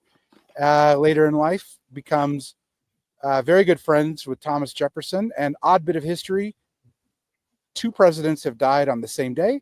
That would be John Adams and Thomas Jefferson. They both died July 4th, 1826, on the 50th anniversary of the Declaration of Independence. Also known for being a horrible president and a very petty man. So I have one factoid to add to this. There were 9 defendants that he defended at the Boston Massacre. Do you know how many of them he got acquitted? I don't know the answer. I know that 1 was convicted of manslaughter, since you've already talked about that earlier. So I'll go with 3. The answer is 7. Wow. He argued that they fired in self-defense. Just another little point on John Adams trivia. The father of the first father-son combination of presidents. His son was president. His grandson was also the premier scholar of the 19th century writing history, and has many, many, many hundreds of descendants who live in the United States. There's been a lot of opportunities here for me to sort of jump in and start saying, Britain did nothing wrong. But I unfortunately cannot bring myself to support the British Empire, even in jest, on any sort of thing that people might see. And on that note, let us turn back to diplomacy. In Austria, we find Annie McLaughlin out of Massachusetts. England, Lucien Gagliola, we don't know which. France finds David Harshbarger out of Lakeview, Ohio. Germany, Caden Tallison out of Austin, Texas. Italy, Jason Massbaum, newly out of New York City. Russia, Charles Thatcher. And Turkey, Aurora Lekmain. So this is a fun board. We have the tournament leader. We've got Aurora, who had a big round 2. And Jason Massbaum, who's always capable. 4 people in contention with this game. Yeah, this is not a good draw for Caden, actually. As the leader going in, with a drop round, all of Lucy and Jason and Aurora can really get a big score and overtake Caden, so all of them should want to kill Caden. So Turkey, that's not necessarily that much of a problem. Italy, nah. England, that's a problem. And Caden has a first and a second place. So for him to improve on his score significantly, he really needs a first place. Correct. And perhaps with a nice delta. All right, let us drop into this game. I think it is McCollis' turn to go first. So McCollis, here are the orders. Tell us what you see. Well, in the West, we see another Liverpool to Edinburgh. Seems to be a common feature in this tournament. And not a bouncing Piedmont this time, though, as France. Maybe we're going to see a second Lisbon leap or a second fleet staying in mid-Atlantic. All the units are heading towards Iberia. Caden, on the other hand, has decided, you know what? England might want me dead. Italy might want me dead. Turkey might want me dead. I need to pick a fight with Russia. So Berlin goes to Prussia. As an opening move in 1901, I cannot remember the last time I ever saw that, so I can't wait to see what crazy shenanigans it's going to get up to. The East, we have quite a lot happening there as well. So sort of standard Turkish opening, the old-fashioned follow-up to Constantinople, but they get into Black Sea as well because Russia's open to Sevastopol and open to Galicia and gone to Ukraine. Austria and Italy are bouncing in Tyrolia, which is I've never seen it. Both I don't know of if them I've are ever allowed seen to it. make. Yeah, that's a move you're allowed to make. That's probably about as far as I would go for that from the Austrian perspective. Yeah, I don't think this is going to be a good game for Andy, unfortunately. Fall of 1901. Fall of 1901. Or maybe not. Mass bomb has been mass bombed. Goes to Aegean Sea, but there's no Trieste loan because it's bouncing Serbia. So mass bomb gets no builds, while there's a fast-paced slingshot juggernaut where they convoy con into Rum to blow it up. Cool, great, love it. Sort of, except Russia gets no builds because they haven't gone for Sweden, which would have been bounced anyway. And there's sort of a Western triple brewing where Germany is in Sweden. There's a bounce in Livonia in Fall of 01 for the first time I've ever seen that on any board ever. France maybe wishing they'd gone straight to Western Med, where they would now have had a wart into Tunis if that's what they'd have done, because why not? And Galicia also held. So a few curious holds, a few unusual bounces, a lot of chaos, and this smells like a Western triple. So Ed, you've probably seen a few ATs in your time. Here is an AT who managed to keep both Italy and Russia from getting a build, although Russia's going to have a rebuild here. Just want to know how that makes They haven't feel. built yet. They haven't built yet. There's no rebuild. Well, I guess I guess it's a rebuild because they've blown it up. But yeah, I'm sorry. I just want to know how it makes you feel. An AT with neither neighbor growing in 01. Yeah, that's great. And also, it's really great for Turkey here. Aurora, man, we just saw a great game from Aurora where she was on potential solo watch and could have had 17, but damn, this is a really good start. This is like really good. Jason's got to be mad at Austria now. But one thing we saw about Aurora is that, people seem to like her. And she's in a great spot. It's a great, I don't know about the AT, but it's a great T. I suspect Jason is going to be very anti-Austrian. This will be punish. So yeah, I love it for Aurora. I'm not sure I love it for Andy. Although given how bad Spring 01 went, this went much better in fall. We're getting to know a little bit about a possible meta in Boston, and strong AIs, not part of it. All right, let's see some builds here. We've got an army in Khan. That might be a slight surprise given that fleet in Aegean, but that's interesting. What do you guys think of that? I think that's the AT build, right? Like, I want to actually send it up into Russia, so I'll put one fleet into the Med, but I don't need to send two at you at the moment. I like it because I am presuming that Aegean is going to Ionian. So you don't even need to cover Khan. Maybe Khan just convoys right up to Sev here. That's my thought. All right. Elsewhere on the board, we have Russia, has an army convoyed into Norway, and then has the armies coming from the south. Just sort of splits the middle and puts an army in Moscow. We'll figure it out later. We do have fairly Western Tripoli builds, I think, all around here. Certainly, France is, isn't too worried about England coming down, and England puts down two fleets there. Maybe you'd rather have an army in London there if you're France. There's a fleet in Belgium either way, so like the English move can go to Channel regardless. So you'd want to see Norwegian to Barents, Edinburgh to Norwegian, London to North. I think anything other than that would be bad for somebody. I mean, if you're England in a Western Triple and you get two builds in 01, that's a pretty good deal, right? Oh yeah. It's also Fleet Q is actually kind of curious because you have to cover Baltic from the Russian if you're fighting Russia, which you seemingly are.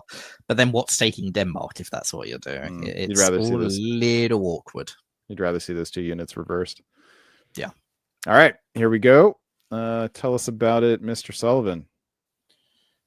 Yeah, we don't need to worry about Baltic because Russia is worried about St. Petersburg, so Kiel can theoretically go to Denmark. We see all the Western triple moves. Every single one of those is Western triple move. This is our first real Western triple of this tournament.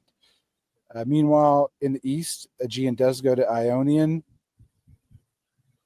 Austria outguesses Jason here, I guess. I mean, either move would have been fine. Trieste to Venice or Trieste to Tyrolia. I mean, well, that could have been a disaster if Venice goes to Trieste. We don't see anything going to Sev, and we do see, I assume this is arranged, this sort of tap supported move on Romania, because I think they see a Western triple coming. This harkens back to what Mikhail said. Well, I don't think Jason cares about the Western triple here at all, but I guess they forced a rat, but it's not a very coordinated rat compared to this Western triple. I don't think they've done that. Like, Galicia supported Vienna to Bohemia, and instead Vienna's gone to Galicia. Austria has sort of moved on every single one of their neighbours that turn. I think Andy trusts no one and expects nothing. And it looks like the only person who cares about the Western triple is Russia, who is probably the one who's going to die fastest to that Western triple, and is probably about to lose Sebastopol as well. Yeah, I don't know. I remember Andy now. He's a cautious guy. It's curious from AT. They got off to such a fast start in 01. I think you might think you just keep going, right? And see what happens. Was it even an AT in 01, or was it just Turkey taking advantage and Austria not dying? This is tournament management from Caden. They go into this game leading the tournament with Lucian in England and Aurora in Turkey as two of their key rivals to win this tournament. And you choose to do a Western triple as Germany. That is interesting and ambitious. Without getting Belgium too, yeah. A Western triple that we all inherently know is very pro-England, and that Turkey is often the Eastern power that benefits best from it. It's an alliance which is not necessarily the way to win you a tournament normally. Maybe they can thread it in a way where Lucy and Aurora are happy for them to win the tournament, but maybe that's their play. They're going to try and diplomatically get it. We've already seen they've worked diplomatic wonders to get that board top as Turkey last round. So maybe that's Caden's thought process is rather than be attacked early, I'm just going to try and work with everyone and hope they let me win the tournament. They will cancel each other out. Fall 1902. Ed? Caden gets Denmark. I will say this about Caden. He's very young, and he reminds me a little bit of a David Miller type. Very calm. I don't think he's going to anger anybody, and so and he seems confident also. So it ends up being good play for him, except for Austria is really concerned about the Western triple and goes to Trieste and Bohemia, where Jason's like, let's go to Trieste. Now, maybe to argue that he needs a fleet build. Maybe Jason is concerned about this Western triple here. Russia gets supported into Budapest because Serbia doesn't support it, presumably for a build of some sort, but that's problematic given that Russia has lost St. Petersburg, not to the army, though, to the fleet. I think the army move was there because they thought that Bothny would go to St. Petersburg with Moscow support, and so this was a way. It turns out they get it. Advantage Western triple, as best I can tell, still. Yeah, but this was... Andy didn't trust any of his neighbors in spring, and maybe he was correct to not trust them based on the full. Russia tried to do anti-Western triple moves in spring, and Austria didn't follow through. We saw that support to Bohemia that didn't happen. Maybe Charles just went, you know what? You had your chance. I'm just going to try and survive now. Like, if you're not going to make the anti-Western triple moves, then I'm just going to take your stuff instead. And I kind of... Charles was between a rock and a hard place in that regard. Andy is in pretty catastrophic place. Jason Bassbaum has found a build out of somewhere. Who knows how?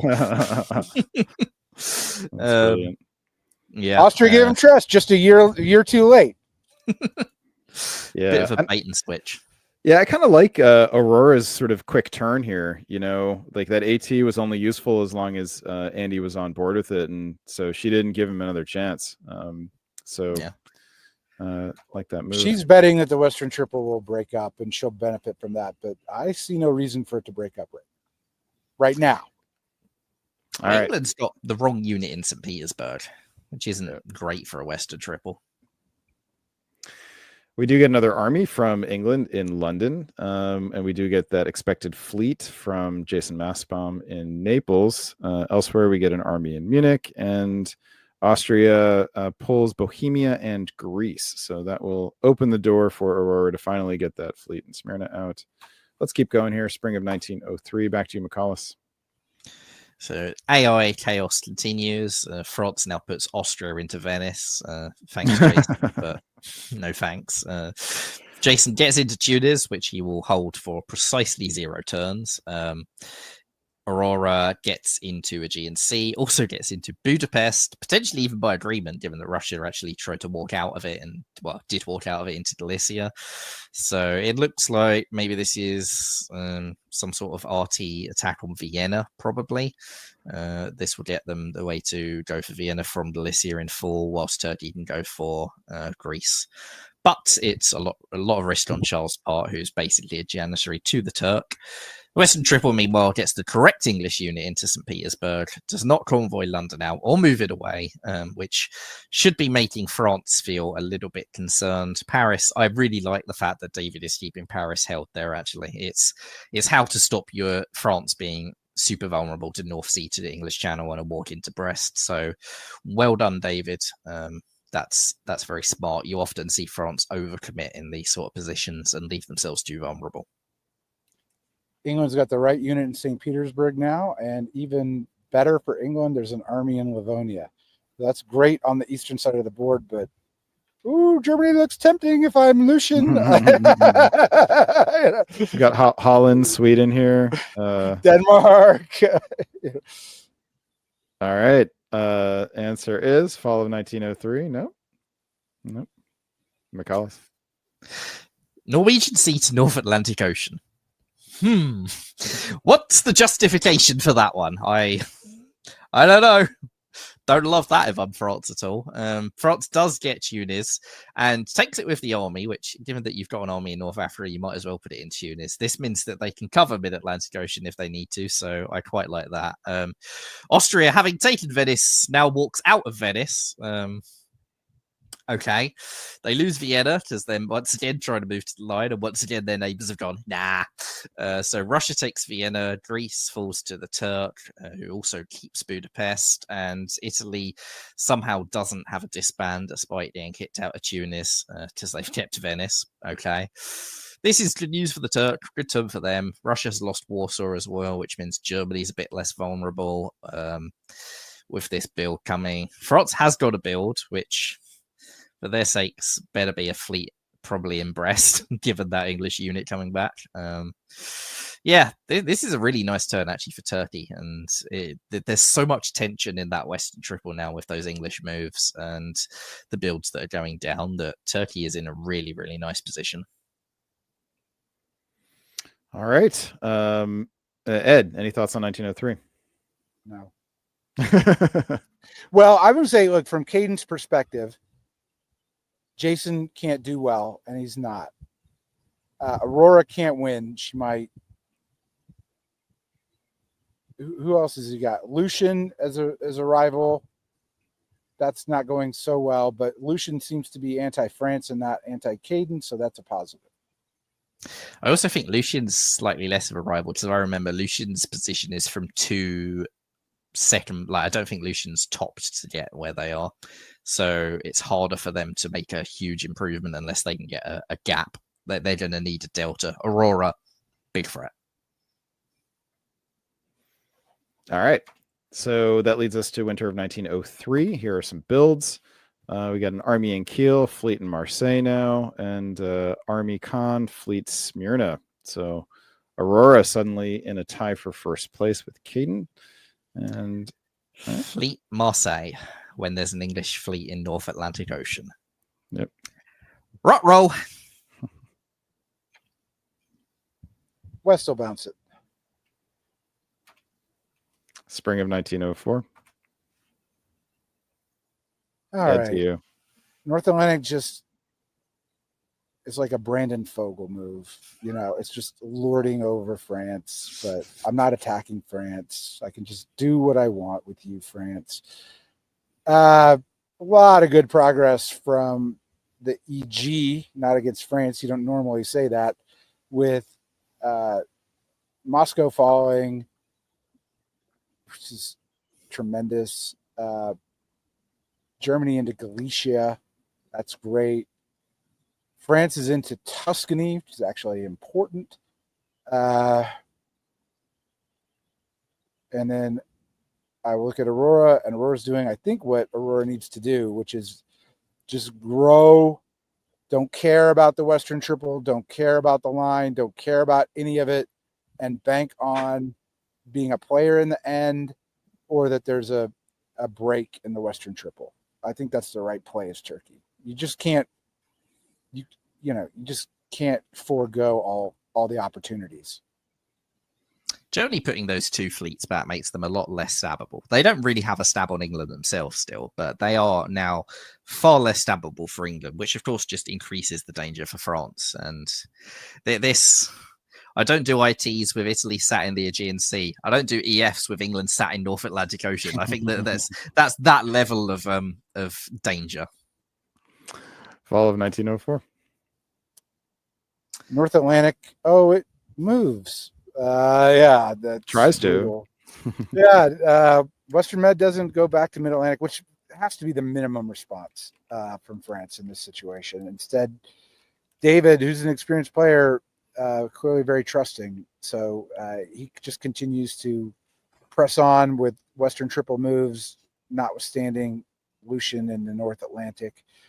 The Russian gets put into Venice. No, it's a big old bounce. 3-on-3, yeah. Yeah, big old bounce. Turkey. Oh, and Germany gets Vienna here. So good for Germany, good for Turkey. That's the race right now. But Kiel to Ruhr, there was already an English unit in North Atlantic Ocean that there's no justification for being there. There's now a German army in Ruhr that there's no justification for being there. It's to bounce in Burgundy. It's to be safe. We're going to bounce in Burgundy.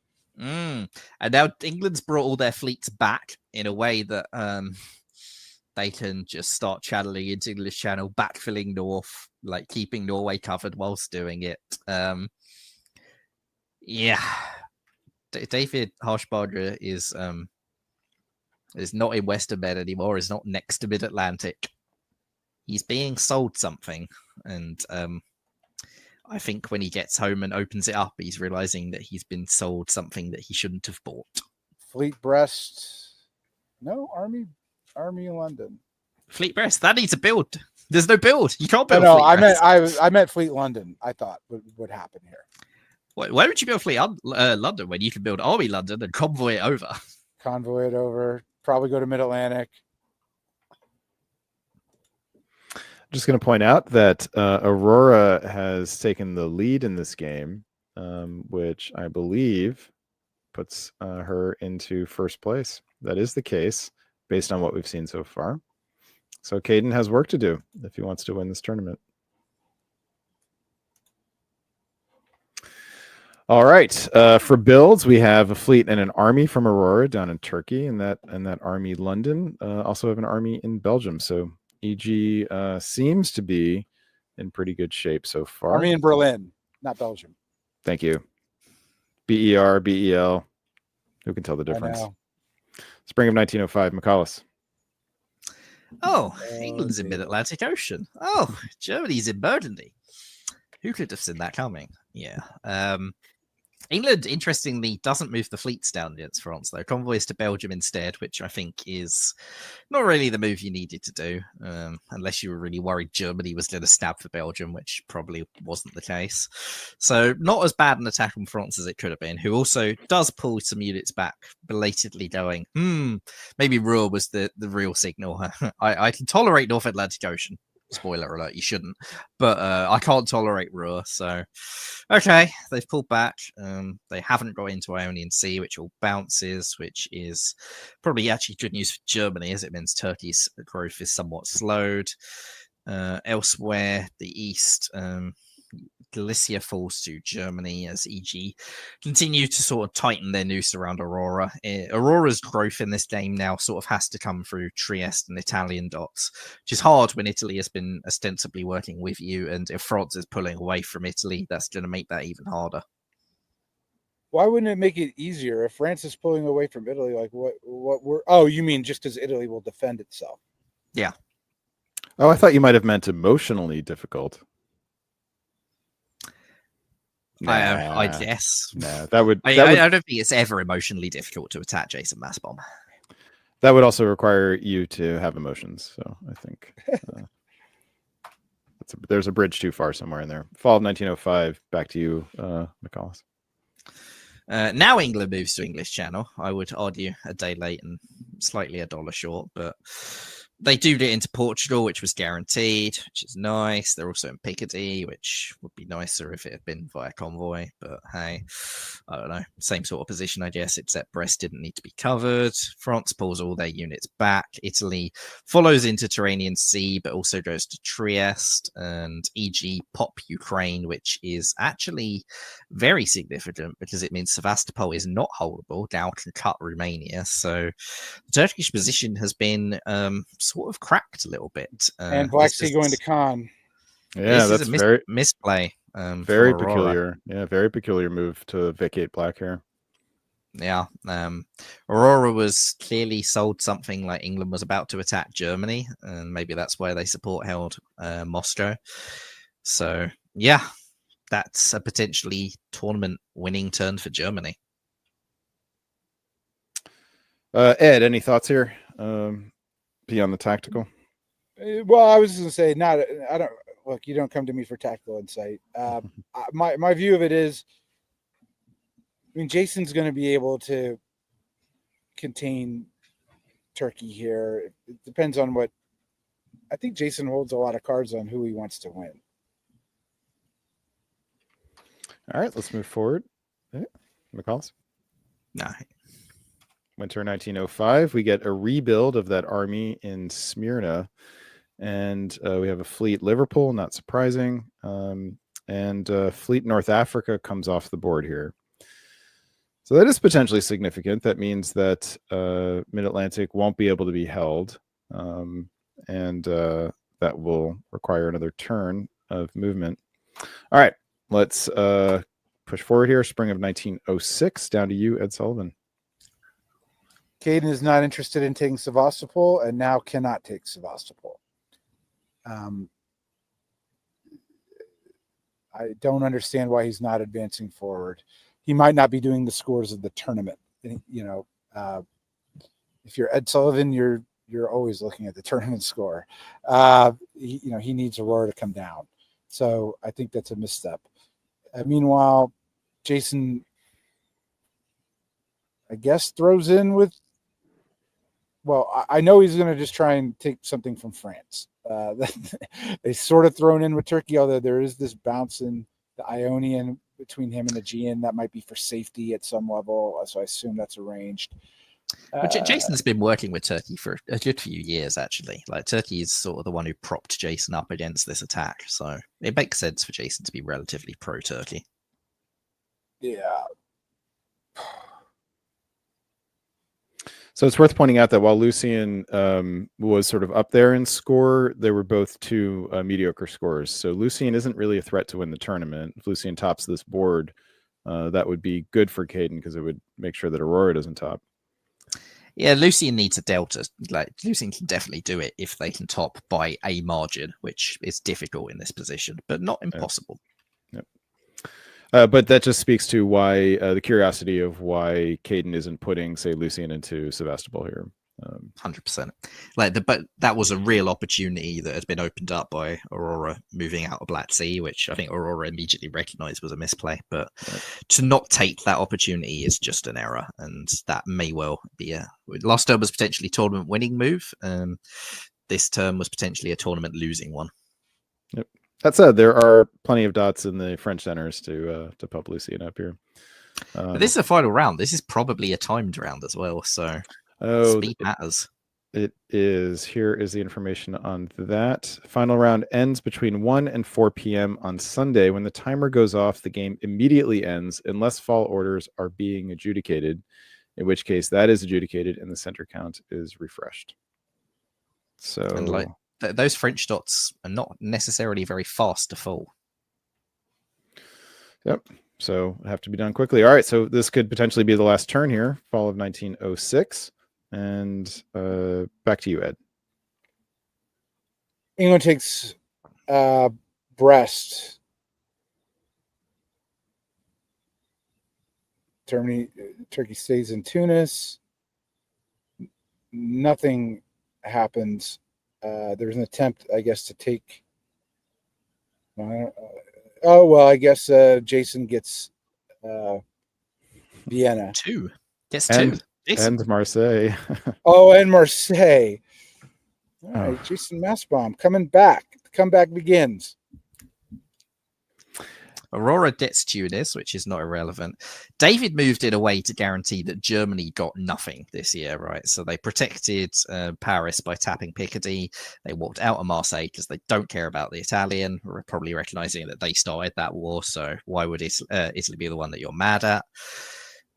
Caden's best play now, having gone down and Aurora having gone up, is probably to try and help Lucian get as many dots as possible and just hope that Lucian can stop Aurora topping this game. I think Caden's chance of topping this game is over. The real problem is that you have to also stop Jason Massbaum topping this game, because Jason does have a really good story in the bank. And if you somehow pin Aurora in too much and Jason ends up with Spain and Portugal and maybe gets Tunis at some point, Jason's not completely out of the question. It would probably take this game going to the latter part of that window we heard about, like 3-4 p.m. A couple more years need to really occur for Jason to be a serious contender. But if the game doesn't end early in that window, Italy will become more of a threat.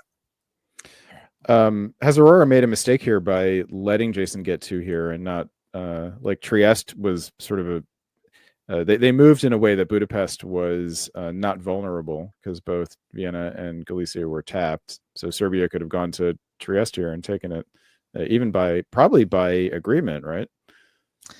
Yeah, if you did it by agreement, great. But if Jason still thinks he can win, you won't get it by agreement. And if England's the primary rival, like England's the primary rival, so you need to make sure that England doesn't get loads of dots. And the best way you can do that is by Jason getting those Iberian dots instead. So if you're Aurora, you're picking up Tunis, you think you're in good shape. You just need to make sure that that you top the board in the end. Basically. Yeah, I suspect that Jason will only stab Aurora if it gets him the tournament win. I suspect that Jason will not just stab Aurora so that Caden wins this game. So I think Aurora's making the right gamble in that regard. All right, we have England waving here, which is hard to understand. I feel like that's probably got to be a mistake. It's pro-Germany, right? So I don't know. Yeah, I think it's time to draw. You could use another army on the in the center. Caden can't draw. Aurora wins the tournament if Caden draws. Well, passes him anyway. Caden can't win the tournament if they draw here. They do draw here. Wow. Maybe Lucian didn't want the game to continue. But I think Caden should be vetoing anyway, just in the hope. Unless Caden has worked out some tournament math. Maybe something's happening on the other game. Who knows? Maybe that's played a factor in. If Caden's gone, I can't win anyway, then Caden possibly just accepts the draw. Because, I mean, if I'm right, we check the standings, then Aurora's still overtaking Caden, right? Yes. So we can check those standings right now. And here they are. So Aurora is now 1,000 points ahead. So Aurora topped 2 boards, you know, and in a tournament with only 2 scores counting, that is the best you can do. And under Carnage scoring, that would be the best you could do. It would come down to center count. This is not Carnage scoring, however, and the Karnic bonus, you know, could still potentially come into play. So really, the one we got to keep an eye on the other game is Ian Rudnick. Now it sort of comes down to a Can you go back to those race. scores, please? Yeah. Yeah, I was trying to see if Rob had a chance or Randy. Randy, maybe. Randy would need a delta. Rob would need a gigantic delta. Like that would need, because Rob hasn't topped either game. So Rob is going to be looking for something like a 6 or 7 cent, a gap to second place to be able to make that up. Am I? You froze. You guys Brandon. can't hear me? We can hear you. Yeah, now. you're back now. Good. Yeah. I'm back. Okay, good. We'll roll. We'll And I'm roll not with it. robotic. No, just a little jumpy. Okay. All right. I'll reset in a second. All right. Let us go to game 3B. Oops. I need to see the players. This is named after Samuel Quincy. Ed, do you know about Samuel Quincy? Alas, this tournament has shown my ignorance.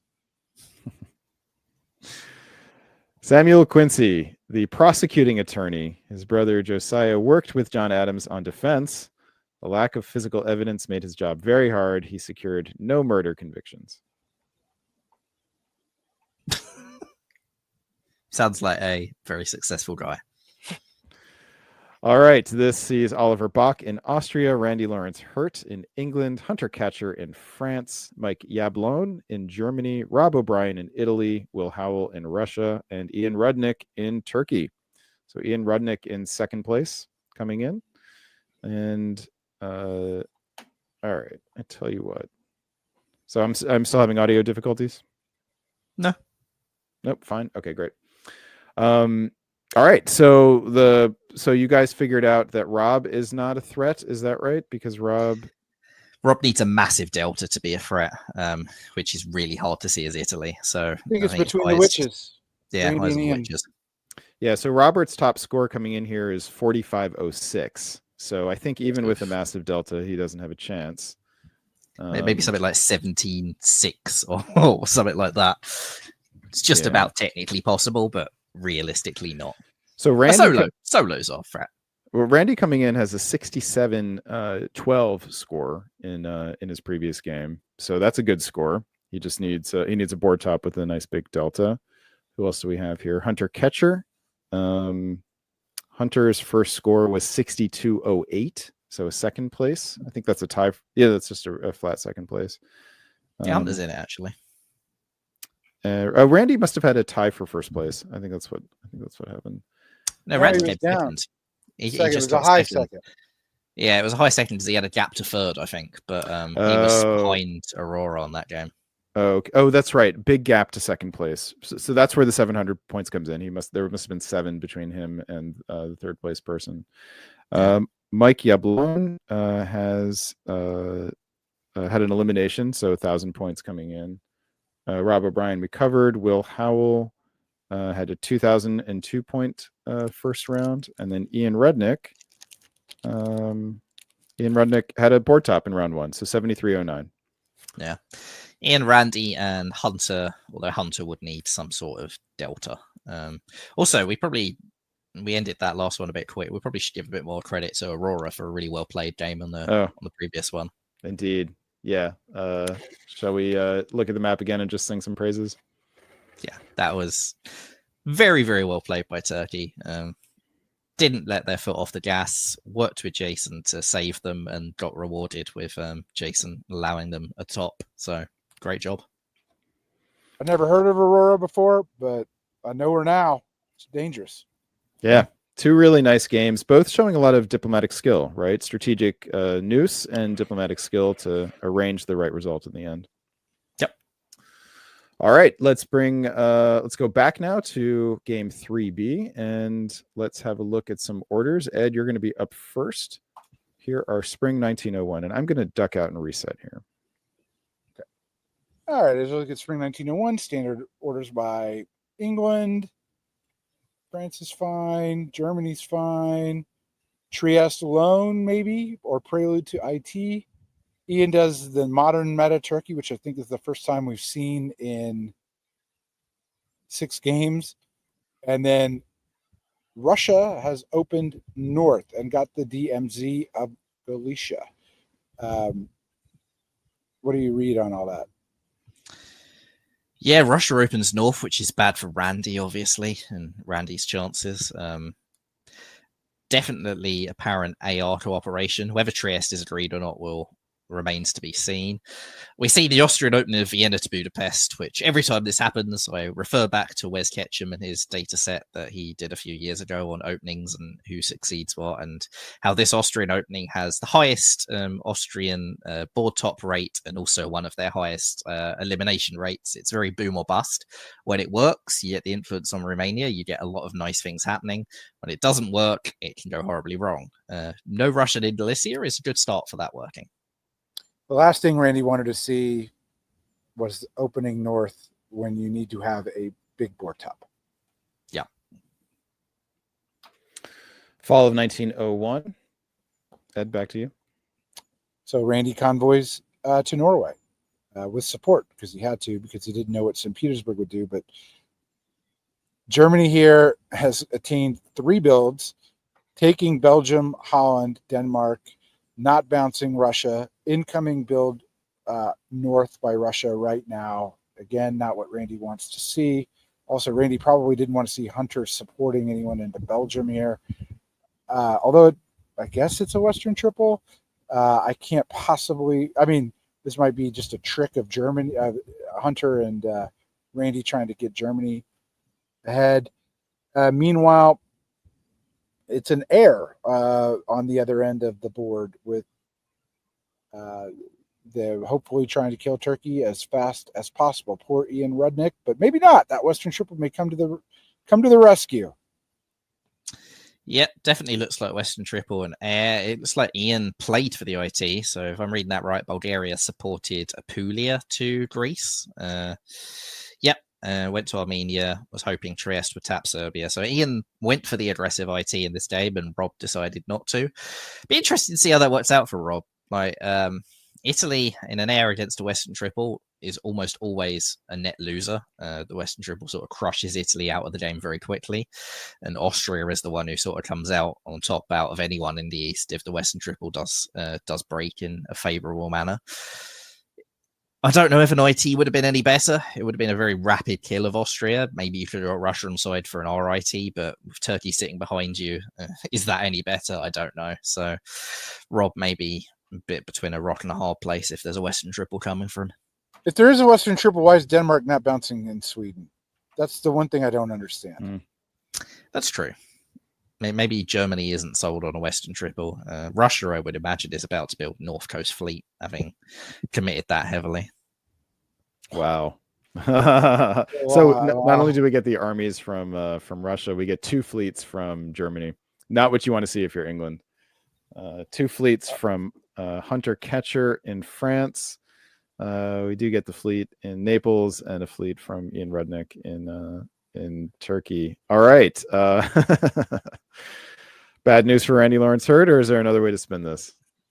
McCullis. It's just bad news for Randy. Yes, one of them probably is going to Baltic, probably is going to be anti-Russian, but what on earth is the other one doing, right? Oh, they did get a fleet north coast St. Petersburg, so. Oh, well, I guess it's good news by absence. All right, let's push forward here. Spring of 1902, down to you, McCullis. None of them are going to Baltic Sea. Germany's actually just going up to Skagerrak and lining up on North Sea, and there's nothing in North Sea. So Randy perhaps expecting a bounce in Helderland or something. I don't know. North to Helderland's a bit of a weird move by itself. And also, Hunter has not pulled the trigger on the Western triple and gone into the bed, which makes Rob's attack on Italy look very, very good. Well negotiated by Italy to make this happen. So Turkey, Ian, the Western Triple isn't dubbed saviour, and Ian's chances of winning this tournament are disappearing down the toilet rather rapidly. Other than that, not a lot happens. Bulgaria falls to the air, which is for the moment sticking together. I think Hunter's hand is a little forced here. I mean, it can't, those builds suggest it can't be a Western Triple. He doesn't have armies to attack Germany. Ergo, England must be next on the menu. Yeah, Western Triple versus Air is not a recipe for Hunter to win this tournament if Hunter needs a pretty solid board top as France. Yeah, and his two competitors, right, are on this board anyway, are Randy and Ian Rudnick. And so suddenly Hunter's in good shape, and they're not. It's not too bad. Yeah. Fall of 1902. Back to you, McCullis. So Hunter follows up with that attack on England, goes into Irish Sea and English Channel. Randy decides they're more mad at Germany than anybody else, so pulls away from Hunter, which is glorious news if you're Hunter and not very good news if you're Mike. Russia gets into Norway, and Germany, who pokes at Sweden, fails to take it because Helgoland just disrupts it. Randy being a little bit vengeful. Mike, I think you don't want to be fighting England and Russia at the same time. I think that move's just a mistake. And if you were to go after Russia, you should have gone to Baltic Sea. Sorry. Bit of a learning experience for them there. Italy gets Con, gets Tunis. Great year for Rob. The air is... I don't think that'll last much longer because Vienna to Galicia can't be read as anything other than hostile to Russia. Yeah, it's an AI versus F. It's not really an FG. It's not really an EG. That's what it is. Well, we see an AI at least getting into 1902 for the first time in Boston. Winter 1902, we see Italy putting down 2 units here. An army in Rome. Interesting. I guess you can't put it in Venice without frustrating or scaring Austria. Should you be building a fleet here if you are in an AI? I think he needs to build a fleet. Yeah, I think that France is terrifying if you're Italy at this point. Like, they have a guaranteed convoy into Liverpool right now, so you need to be doing something to slow France down. So perhaps this is negotiated by Hunter Ketcher, beforehand, seeing what's happening over there, and he asks for, sees if he can convince Rob to build an army here, and if so, well done. All right, let's move forward here. Spring of 1903. Back to you, Ed Sullivan. Italy continues the attack on Turkey, although it just moves the army Rome to Tuscany. Austria, there is no air. Austria, McCallus was right. The army in Galicia was not pro-Russian. Into Romania. Turkey is just attacking Russia right now. That's good news for Italy. Meanwhile, Hunter loses Burgundy, so Germany has decided that's where Germany's going next. Germany loses Denmark. All right. And Hunter gets Liverpool and doesn't really do anything with his fleets. I guess he really couldn't do anything with his fleets except tap Belgium, which would have probably been a good idea. Mike's now had 3 consecutive turns where first they went against England, then they went against Russia, now they've gone against France. That is not a winning strategy. You can't just attack your neighbors one after another and not get anything from any of them in the process. I don't think this is going to work out very well for Germany. I think that Randy looks like their full janissary. That's probably why France didn't go to London. And they're just like, you know what? Russia opened north. Germany put 2 fleets down. I don't care. I can't win this tournament. Hunter, you can have the lot. I'll just help you, which is fantastic news if you're Hunter Catcher. The East, taking Romania without covering Serbia is really weird, which makes me think that maybe Italy was supposed to move to Serbia and chose not to. Oh, I missed that retreat. Brutal. Yeah. So maybe this is actually a wintergreen, and Italy is going to flip on Austria right now because Rob, assuming this is the same Rob from the Nexus final involvement, we know he's a very, very good tactical player. Rob's going to see that retreat. Like, Rob understands how to play this game. So Serbia can't have been an oversight, which makes me think that Wintergreen is probably what he's playing for. He's got to walk into Smyrna. Possibly Russia takes Bud or Vienna. Yeah. I would prefer him to be in Venice as opposed to Tuscany, but maybe Austria won't see it coming. All right, fall of 1903. Wow. Ed, call it out for us. Yeah. So Rob walks out of Trieste, gives it to Austria. Russia gets Budapest and Vienna. That's really good. If I'm Russia, Will is playing another good game. I don't know which Will won that was in the other game from 2 games ago where he was second with Caden, but each Will from the round 1 is having a comeback. Meanwhile, Italy does take Smyrna, takes the free convoy with the army into Smyrna. That's really good. Now I will pay attention to the west, and as I can see, nothing appears to have happened, as best I can tell. I don't know if that's really a good turn for Russia. Well, I mean, it's the best of a bad situation, but they are +2, -2. They go up Vienna, Budapest. They lose Romania, Sevastopol. I think this is just Rob sort of arranging the chaos in the east. I wouldn't be too shocked if he knew what Russia was going to do there and that he walked out of Trieste knowing that Austria would still be going down. He gets into Smyrna in a way that he can go and take Ankara next without upsetting the Austrian, but it also happens to, I had to move to Venice to cover it from absolutely nothing. And I don't need those fleets to take down Turkey anymore. So I wouldn't be too shocked if he got himself sort of an Austrian ally for another turn or another year, but is going to drop the hammer next because it doesn't look like he's planning to go west. Well, it's fine. I was going to say, not covering Gascony. I'm sorry. Not covering Gascony is a weird thing, right? Because Burgundy could have just gone to Gascony there. That would have been really bad for Hunter. Surprise. Maybe thought there wouldn't be any chance of follow up though. Like, Germany's just so overstretched, fighting every single one of their neighbors. So looks like they were now double supporting England into Sweden, which realizing they probably shouldn't have picked that fight, but it feels like Mike's been sort of scrambling all game. All right, winter 1903. Can you guys hear me okay? Yeah. Okay, sorry, my internet's been going in and out here. Winter 1903 finds a new army in Moscow and a new fleet in Brest. So it feels like a declaration of intent there from Hunter Catcher. Burgundy comes off the board, which has to be music to Hunter's eyes. You guys like Fleet Brest here? Yeah, why not? He's got to attack Rady at this point. I mean, he's got to do it.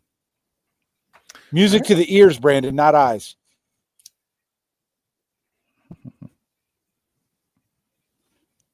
Did I freeze again? You're fine. All right. Spring of 1904. McCoss, take it away. Yep. So as prediction, McCoss gets it right again. Yeah. Italy takes Trieste, moves to Aegean Sea, takes Ankara, is about to line everything up against Austria. Austria does get back into Budapest as Russia's gone to Bohemia for reasons. Will also loses Sweden in the north. England now decides they are going to work with Germany, sort of, but this is just all Janissary behavior. So England sends everything into Germany and into Russia, whilst France gets to walk up to everything behind. Italy has not reacted to France's great position, and despite Italy's good position, I think this is too late. Hunter is about to run away with that west. Fall of 1904. I would have said Hunter. notice Mid-Atlantic to Spain there, and now Spain to Western. Go ahead, McCoss. Yeah, I think that was a slow play to stop Italy reacting for one more turn. It even looks like Russia is anti-Italy, which is more diplomatic work from Hunter, I would guessed, as nobody else is going to want it. So Turkey, Ian, doing a diligent job to survive in this game, gets back into Romania. Rob, the big move actually gets them net nothing because AR cooperate, and they make the wrong guess on Bull and Greece. Greece was a very ambitious center to have gone for. Actually, I don't like that Italian order set at all. Really, like, why not go for Bulgaria? Why not tap Serbia if you're going to go for Greece? Trieste. Well, Trieste had 3 Austrian units next to it. I think that was a poor order set. Sorry, Italy. But the big news is just France walking into the lot, right? Gets into London, gets into Belgium, gets into Western Med, stays in North Sea.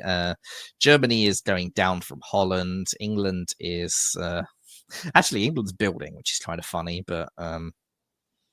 No, they're not. They're +2, -2. They've just exchanged. So, yeah, I don't know. This is turning into the hunter-catcher show. Ed, your thoughts on 1904? It's really good for Hunter. You know, Hunter was in a race against Italy. Italy got really slowed down, especially with this Russian turn. Austria obviously very upset at that move into Trieste. Maybe waiting to the fall would have been the better move for Rob. Yeah. The curiosity for me is not getting Russia on side. You know, if you're Italy and like, why is Russia attacking you here? Why haven't you laid the diplomatic groundwork so that you know, the two of you are carving up the East together? That's the question I would ask. Yeah, there wasn't any sort of cooperation in spring between the two, and maybe that was when it should have happened. Yeah, missed the trick. Winter 1904, so Hunter Catcher goes up 2 here, but probably more importantly, picks up some pretty strong position. What do you build if you're Hunter, and like, what do you need to do from here? Mikhail, I'll start with you. Fleet Marseille, you've gone into the Med. You can't just do that with one fleet. You need to have a second. I think that's pretty much certain. Do you want another fleet in Brest, or do you want the army in Paris? I think some power projection into the centre is probably needed. You're going to be looking at Ruhr. You've got England as a janissary. I don't think you necessarily need the 4th fleet in the north at this stage. So I think Army Paris. Agreed. Ed, agreed. All right, let's push forward here. We find Fleet Naples, Fleet Marseille, and Army Paris, just as requested. Russia pulls Norway off. So... another statement of intent. All things coming up Hunter Catcher, and all things coming up against Rob O'Brien here. All right, let's push forward here. Spring of 1905. Back to you, Ed Sullivan. France is in Ruhr, still in Burgundy. France gets Norway. Thank you very much, Russia.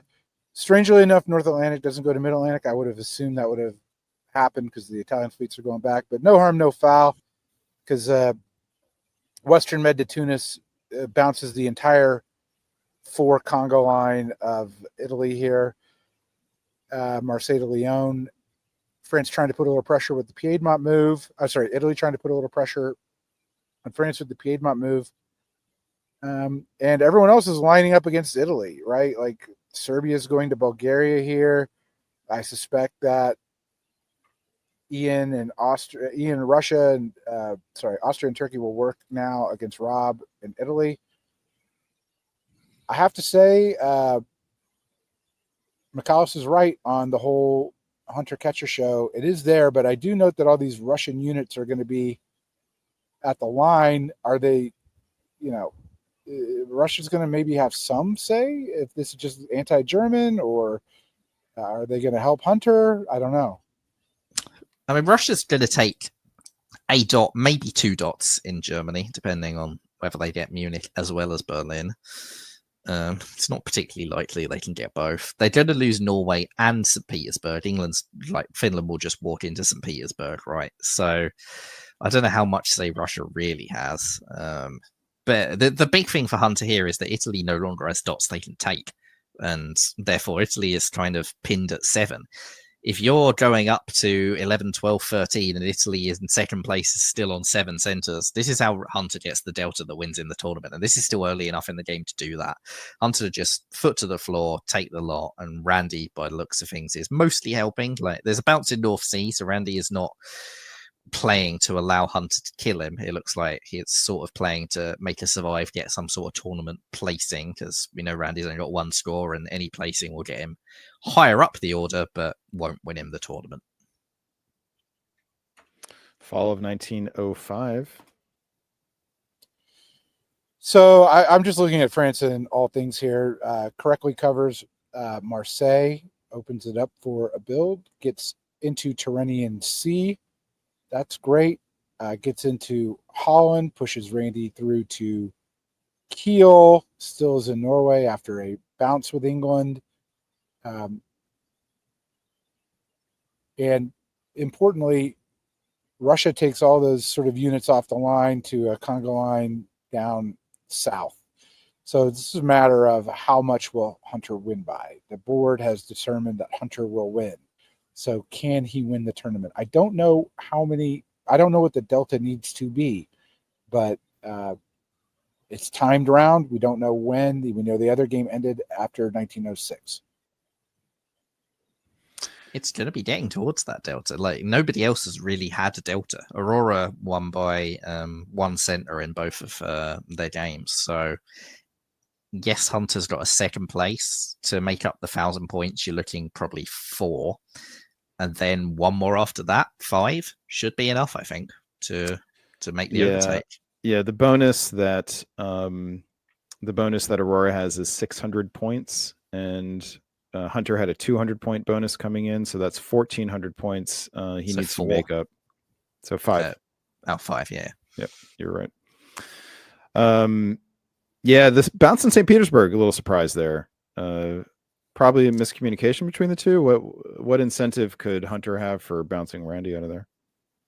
He could have decided that Randy's done his job, and now that Russia's going the other way, maybe Russia's the more useful Janissary. Winter 1905, we get Army Paris, Fleet Marseille. It is worth noting that had North Atlantic gone down and been in North Africa by now, that Tunis would be guaranteed, but North Africa or North Atlantic would also be open to Norwegian, popping down. So, and I think you still want Edinburgh, which actually you need that fleet up there. So, all right, 1906, back down to you, McCallus. All right, so Hunter gets into Tunis anyway because Italy moves out of Tunis to retake Tyrrhenian. Still is bounced in Ionian Sea, so Tunis is completely holdable for France, who also gets into Munich and into St. Petersburg. This is probably going to win them the game, not just because even if they might lose a center somewhere, maybe, Italy is about to go down from Ankara and possibly Venice and from Tunis. So second place is going down whilst first place goes up. This, assuming this year ends and doesn't time out, Hunter should have just won this tournament. Holland is supporting Kiel here? Just making sure. Yes. Let's see. Yes. Not that it matters, just Kiel moved. Right. It's pretty amazing this turn, though, because Hunter takes a dot off of both the second and third place players. Right. So opens up the gap bigger. I mean, that 1 dot off of Italy is worth 600 points right there. And then taking 1 off of Russia just keeps Russia from, possibly catching up. Yeah, I mean, Italy is probably going to lose Ankara as well, and possibly Venice. In fact, almost certainly Venice. Is why would Marseille not tap Piedmont, right? So, yeah, St. Petersburg can't be lost. The only thing that can be lost, really, was Norway. Which gains Hunter both Norwegian and North, which means he can take Norway back next turn. And and he has Edinburgh now. Yep. Yeah, gets Edinburgh. Also gets Kiel this turn. Edinburgh is nice being in pocket, but with a timed round, pocket's actually not necessarily gonna be good enough. But 13-6, that's good enough. Opens up a 7-point gap, which we know at this point would be good enough to win the tournament. They don't necessarily know that, right? They don't necessarily know that I think the other game drew in spring of 07. So the game is still going, the tournament is still going here. We could do the objective, morally correct thing and try and eliminate Randy now. Randy's built Army Edinburgh, which suggests that even though you're going to take Edinburgh, you're not going to keep Liverpool when you do it. So Randy I kind of love Randy for doing that. But Randy, he had to disband. Yeah, Kiel. So Kiel got blown up. So oops. No, Kiel was German. He went +2 -1, right? He took Denmark and Norway. But Kiel, I think Kiel was held. Oh, so Randy had one blown up in the spring. Then is that right? No, he just went up on centre count. Oh, he went up from 2 to 3. Yep, thank you. Yeah. Okay. All right. So winter 1906, we get a bunch of units from Hunter Catcher, and lots of units come off the board elsewhere. But like Hunter needs to be knocked back, and Russia needs to grow here, which kind of feels unlikely. The game does continue. But Russia Note can the grow. Italian disbands. Look at the Italian disbands. Yeah, like Russia can grow. They've built in Moscow. They could take Sevastopol. They could take some German dots, potentially, if they charged everything at the line and had Austria on side. The problem is that now Italy's pulled them off. It doesn't matter. Like now the Italian centers will go French. God. Spring of 1907. Ed, back to This you. is me. Randy goes to Liverpool. Hunter's trying to catch him now. Hunter's taking Berlin, putting Germany into Denmark. Hopefully that's a trade for Norway. Solo watch. It is a solo watch because Hunter's in Italy's St. throwing. Petersburg, Tunis, and Munich. These are all key centers, and just has to, wrap up his. I think it's going to be difficult unless it goes through 08. Well, let's see. He's plus Berlin, plus Edinburgh, minus Liverpool. So he's on 14 from the north this turn. Potentially Norway as well, if you've got Germany on side. So that's 15. And you've got Rome and Naples because Italy is on side. So 17. He's got 18. He's got Tunis. He's got the whole north in 2 years. This game. Yeah, 2 years it's a solo. 1 year you'd have to somehow get Denmark or Sweden whilst getting Norway. Yeah, which is quite hard. Germany would have to give it to you. Yeah, which I think they could do. It's Venice is actually there as well. Right, Italy could support you into Venice while Austria taps Trieste, as Russia's attacking Austria. So we've seen Rob support people into centers. Rob giveth to Aurora. Rob may giveth to Honor. Yeah. All right. The answer is that this game ends, so we don't have to see a solo. This game ended by time limit. So why would Hunter have drawn when he could get even more, right?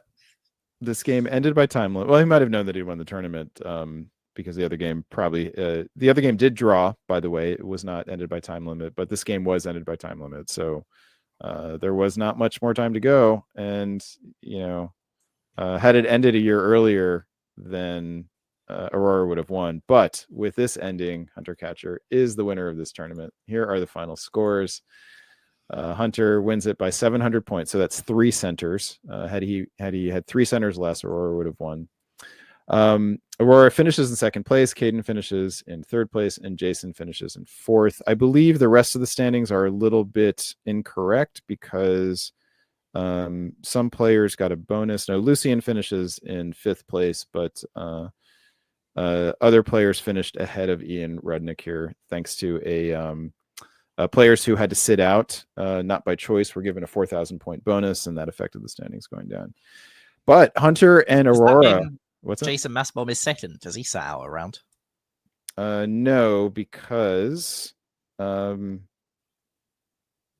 his you know what? That's not listed as a 4,000 point bonus because I'm guessing maybe he didn't sit out by choice, or maybe he sat out by choice and not by. Or maybe it was the 4,000 points only if that improved on your score.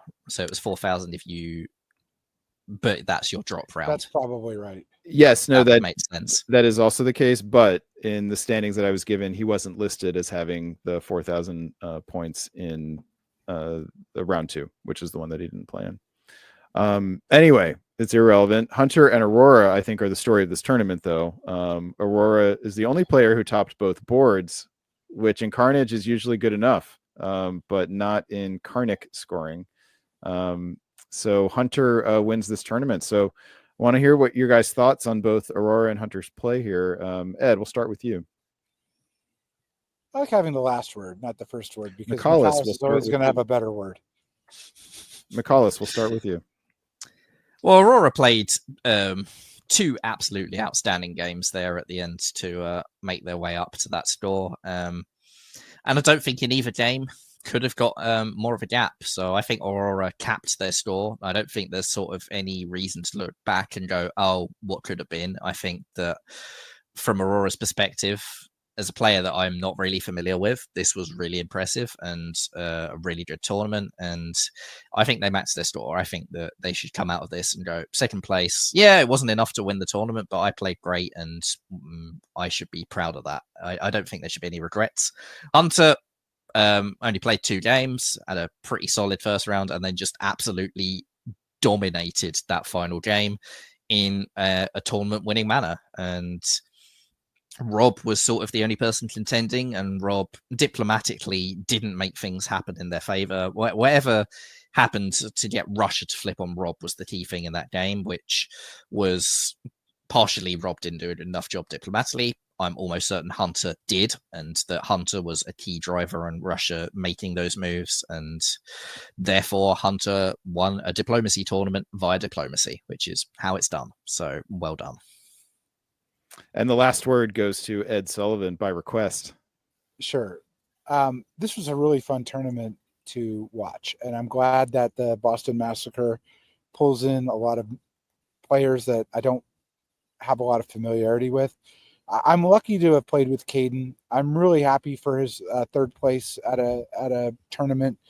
I'm sad that he didn't take Sevastopol. Not that it would have probably ultimately mattered, but this is a very good showing. Aurora really showed me something because her first game was not that impressive. I think the moves were passive and she got hoodwinked, and it happens to everybody, but it's not how you perform when you get knocked down. It's how you perform, when you get back up. And she had 2 really, really great rounds. I thought that her second round game with Randy Lawrence hurt on the board was great. And for her to diplomatically get Rob to give her those centers and to get in the tournament contention, just fantastic play. And I'm glad she's a part of the hobby. I'd like to say this about Hunter. Hunter played a tournament game with which I am not familiar, in the sense that he did not sort of take advantage of inexperienced players or newer players. What he did was just sort of wait for his opportunities.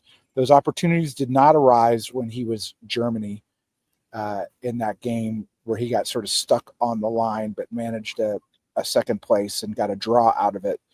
But, as France, he waited for his opportunity. And even when he had chances to move on folks, again, he let them try and draw first blood. Germany attacks him, and Randy now is a perfect Janissary, and just so happy for him. He shows up to a lot of tournaments. He is not the most aggressive player to play with. And so, this is a diplomatic victory for Hunter. It almost always is a diplomatic victory for someone to win a tournament, but this almost more than others, particularly with this subset of players. So good job, Hunter. Happy for you. All right, congratulations to Hunter Catcher and also Aurora. I'm with you guys that Aurora played a pretty fantastic tournament and was bested by an old and experienced hand. Hunter has had a lot of success in tournament play and definitely knows what he's doing. That will bring to a close our coverage of the Boston Massacre 2025. Congratulations to Alex for a successful tournament, 6 boards over 3 rounds. And I'm sure the players had a good time. Certainly the action was entertaining for us to cover. I'm going to sign. It's time for us to sign off. Would one of you like to actually, we should probably preview some upcoming events. Yes, we should do that. Do either of you know about the upcoming events? We've got North America DipCon. Oh, yes. Before that, McCallus, do you know the ones that are happening sooner than that? Well, tomorrow, or possibly yesterday when this gets published, I'm not sure. Lead night will be happening for VDL, which is happening on Saturday the 16th. So if any of you want to play in any time zone, there will be 3 rounds, and Australian, European, American. You can all have a friendly game for you to come and play some virtual on the VWDC Discord server. If this is slightly too late for that, I know the next round of VDL is on the 13th of September, and that one will also be 3 rounds as usual for you to play in. There's also and on VDL, people can still go watch the broadcast of the August VDL, even if it's too late to play in it. Yes, of course. And also upcoming for the Australians or for late travelers, the Asia Pacific Championship will be happening in the Cane Toad Classic in Brisbane on the final weekend of August. That will be hosted by Gavin Atkinson. And if you contact him, or probably any Australian in this hobby, there's millions of them, you can find them everywhere nowadays, they will be able to hand you some details to make a showing there and go show the Australians that it's not just them who win their tournaments, perhaps. Beyond that, I think there is a big tournament upcoming in North America. The first weekend in October, we have the North American Diplomacy Championship, the North American Diplomacy Convention, I should say, at which we award the North American Championship. It is also Weasel Moot, Chicago's premier tournament. It's been going on for almost 20 years. And it is taking place at a hotel on the outer edges of Chicago, just by the airport. Go to moot.windycityweasels.org to find out more information about it. It's very cost effective. We have a nice hotel that's not too expensive to stay at, and it is right near the airport with free shuttles to and from it. We have some fun social events planned for the Thursday night and Friday of the tournament. And we also are starting to, Brian Pravel is the tournament director, and he is planning some variant activity. There's going to be an Era of Empires game scheduled for that Thursday night for those who want to play that. And then there's going to be some larger variant, I think, run by Keith Wurstel, which is going to be played concurrently with all of the other diplomacy games over the course of the whole weekend. So we're still figuring out how that's going to work, but we will tell you all about it. So please go to moot.windycityweasels.org to register and find out more information. Hey, let me say something about Weasel Moot. If you're in North America, I mean, first of all, anyone would want to win a North American DipCon, but particularly those in North America. Chicago, it's a pretty fun town. It's a cheap airfare from almost everywhere, given its location, and that it's the hub of United. They put on a great tournament. Everything's first class. It's a lot of fun. I would think every tournament I go to is my favorite, but Weasel Moot holds a special place in my heart. I've been there, I think, 3 years in a row, and this will be my 4th, and I'll go as long as I can.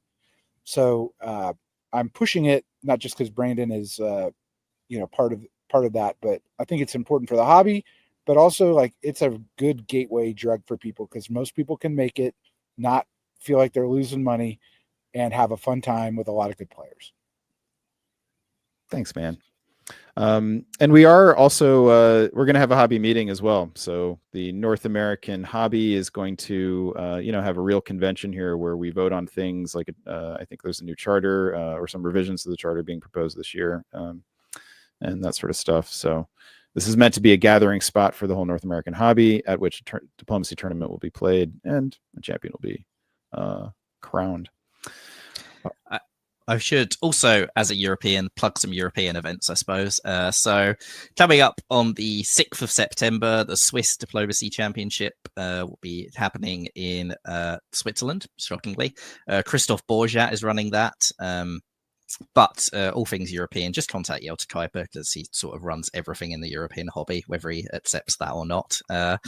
There's also the UK Diplomacy Championship, which is happening on the 19th to the 21st of September. Bradley Grace is running that in Warrington, and that is now up to 4 boards, which will be the UK biggest UK tournament for a significant number of years, I believe, going back to WDC Oxford in 2017. So come along and join us there. I will be at that one.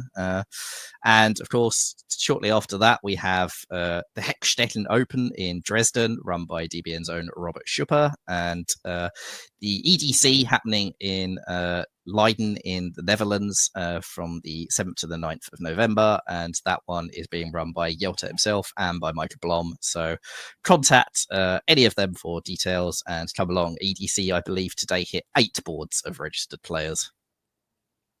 Good Lord, really? It's the biggest European tournament, I think, for something like 20 years. And we still have nearly 3 months of people registering. So come along and join us. And we'll figure out how to cover that later. Goodness. All right. Thank all of you for watching out there in Diplomacy Land. Michaelis, would you like to sign us off with our traditional Siobhan-inspired what's the word for that? Not a greeting, but slogan. Sure. All right. In the words of Siobhan Nolan, stay safe and stab well.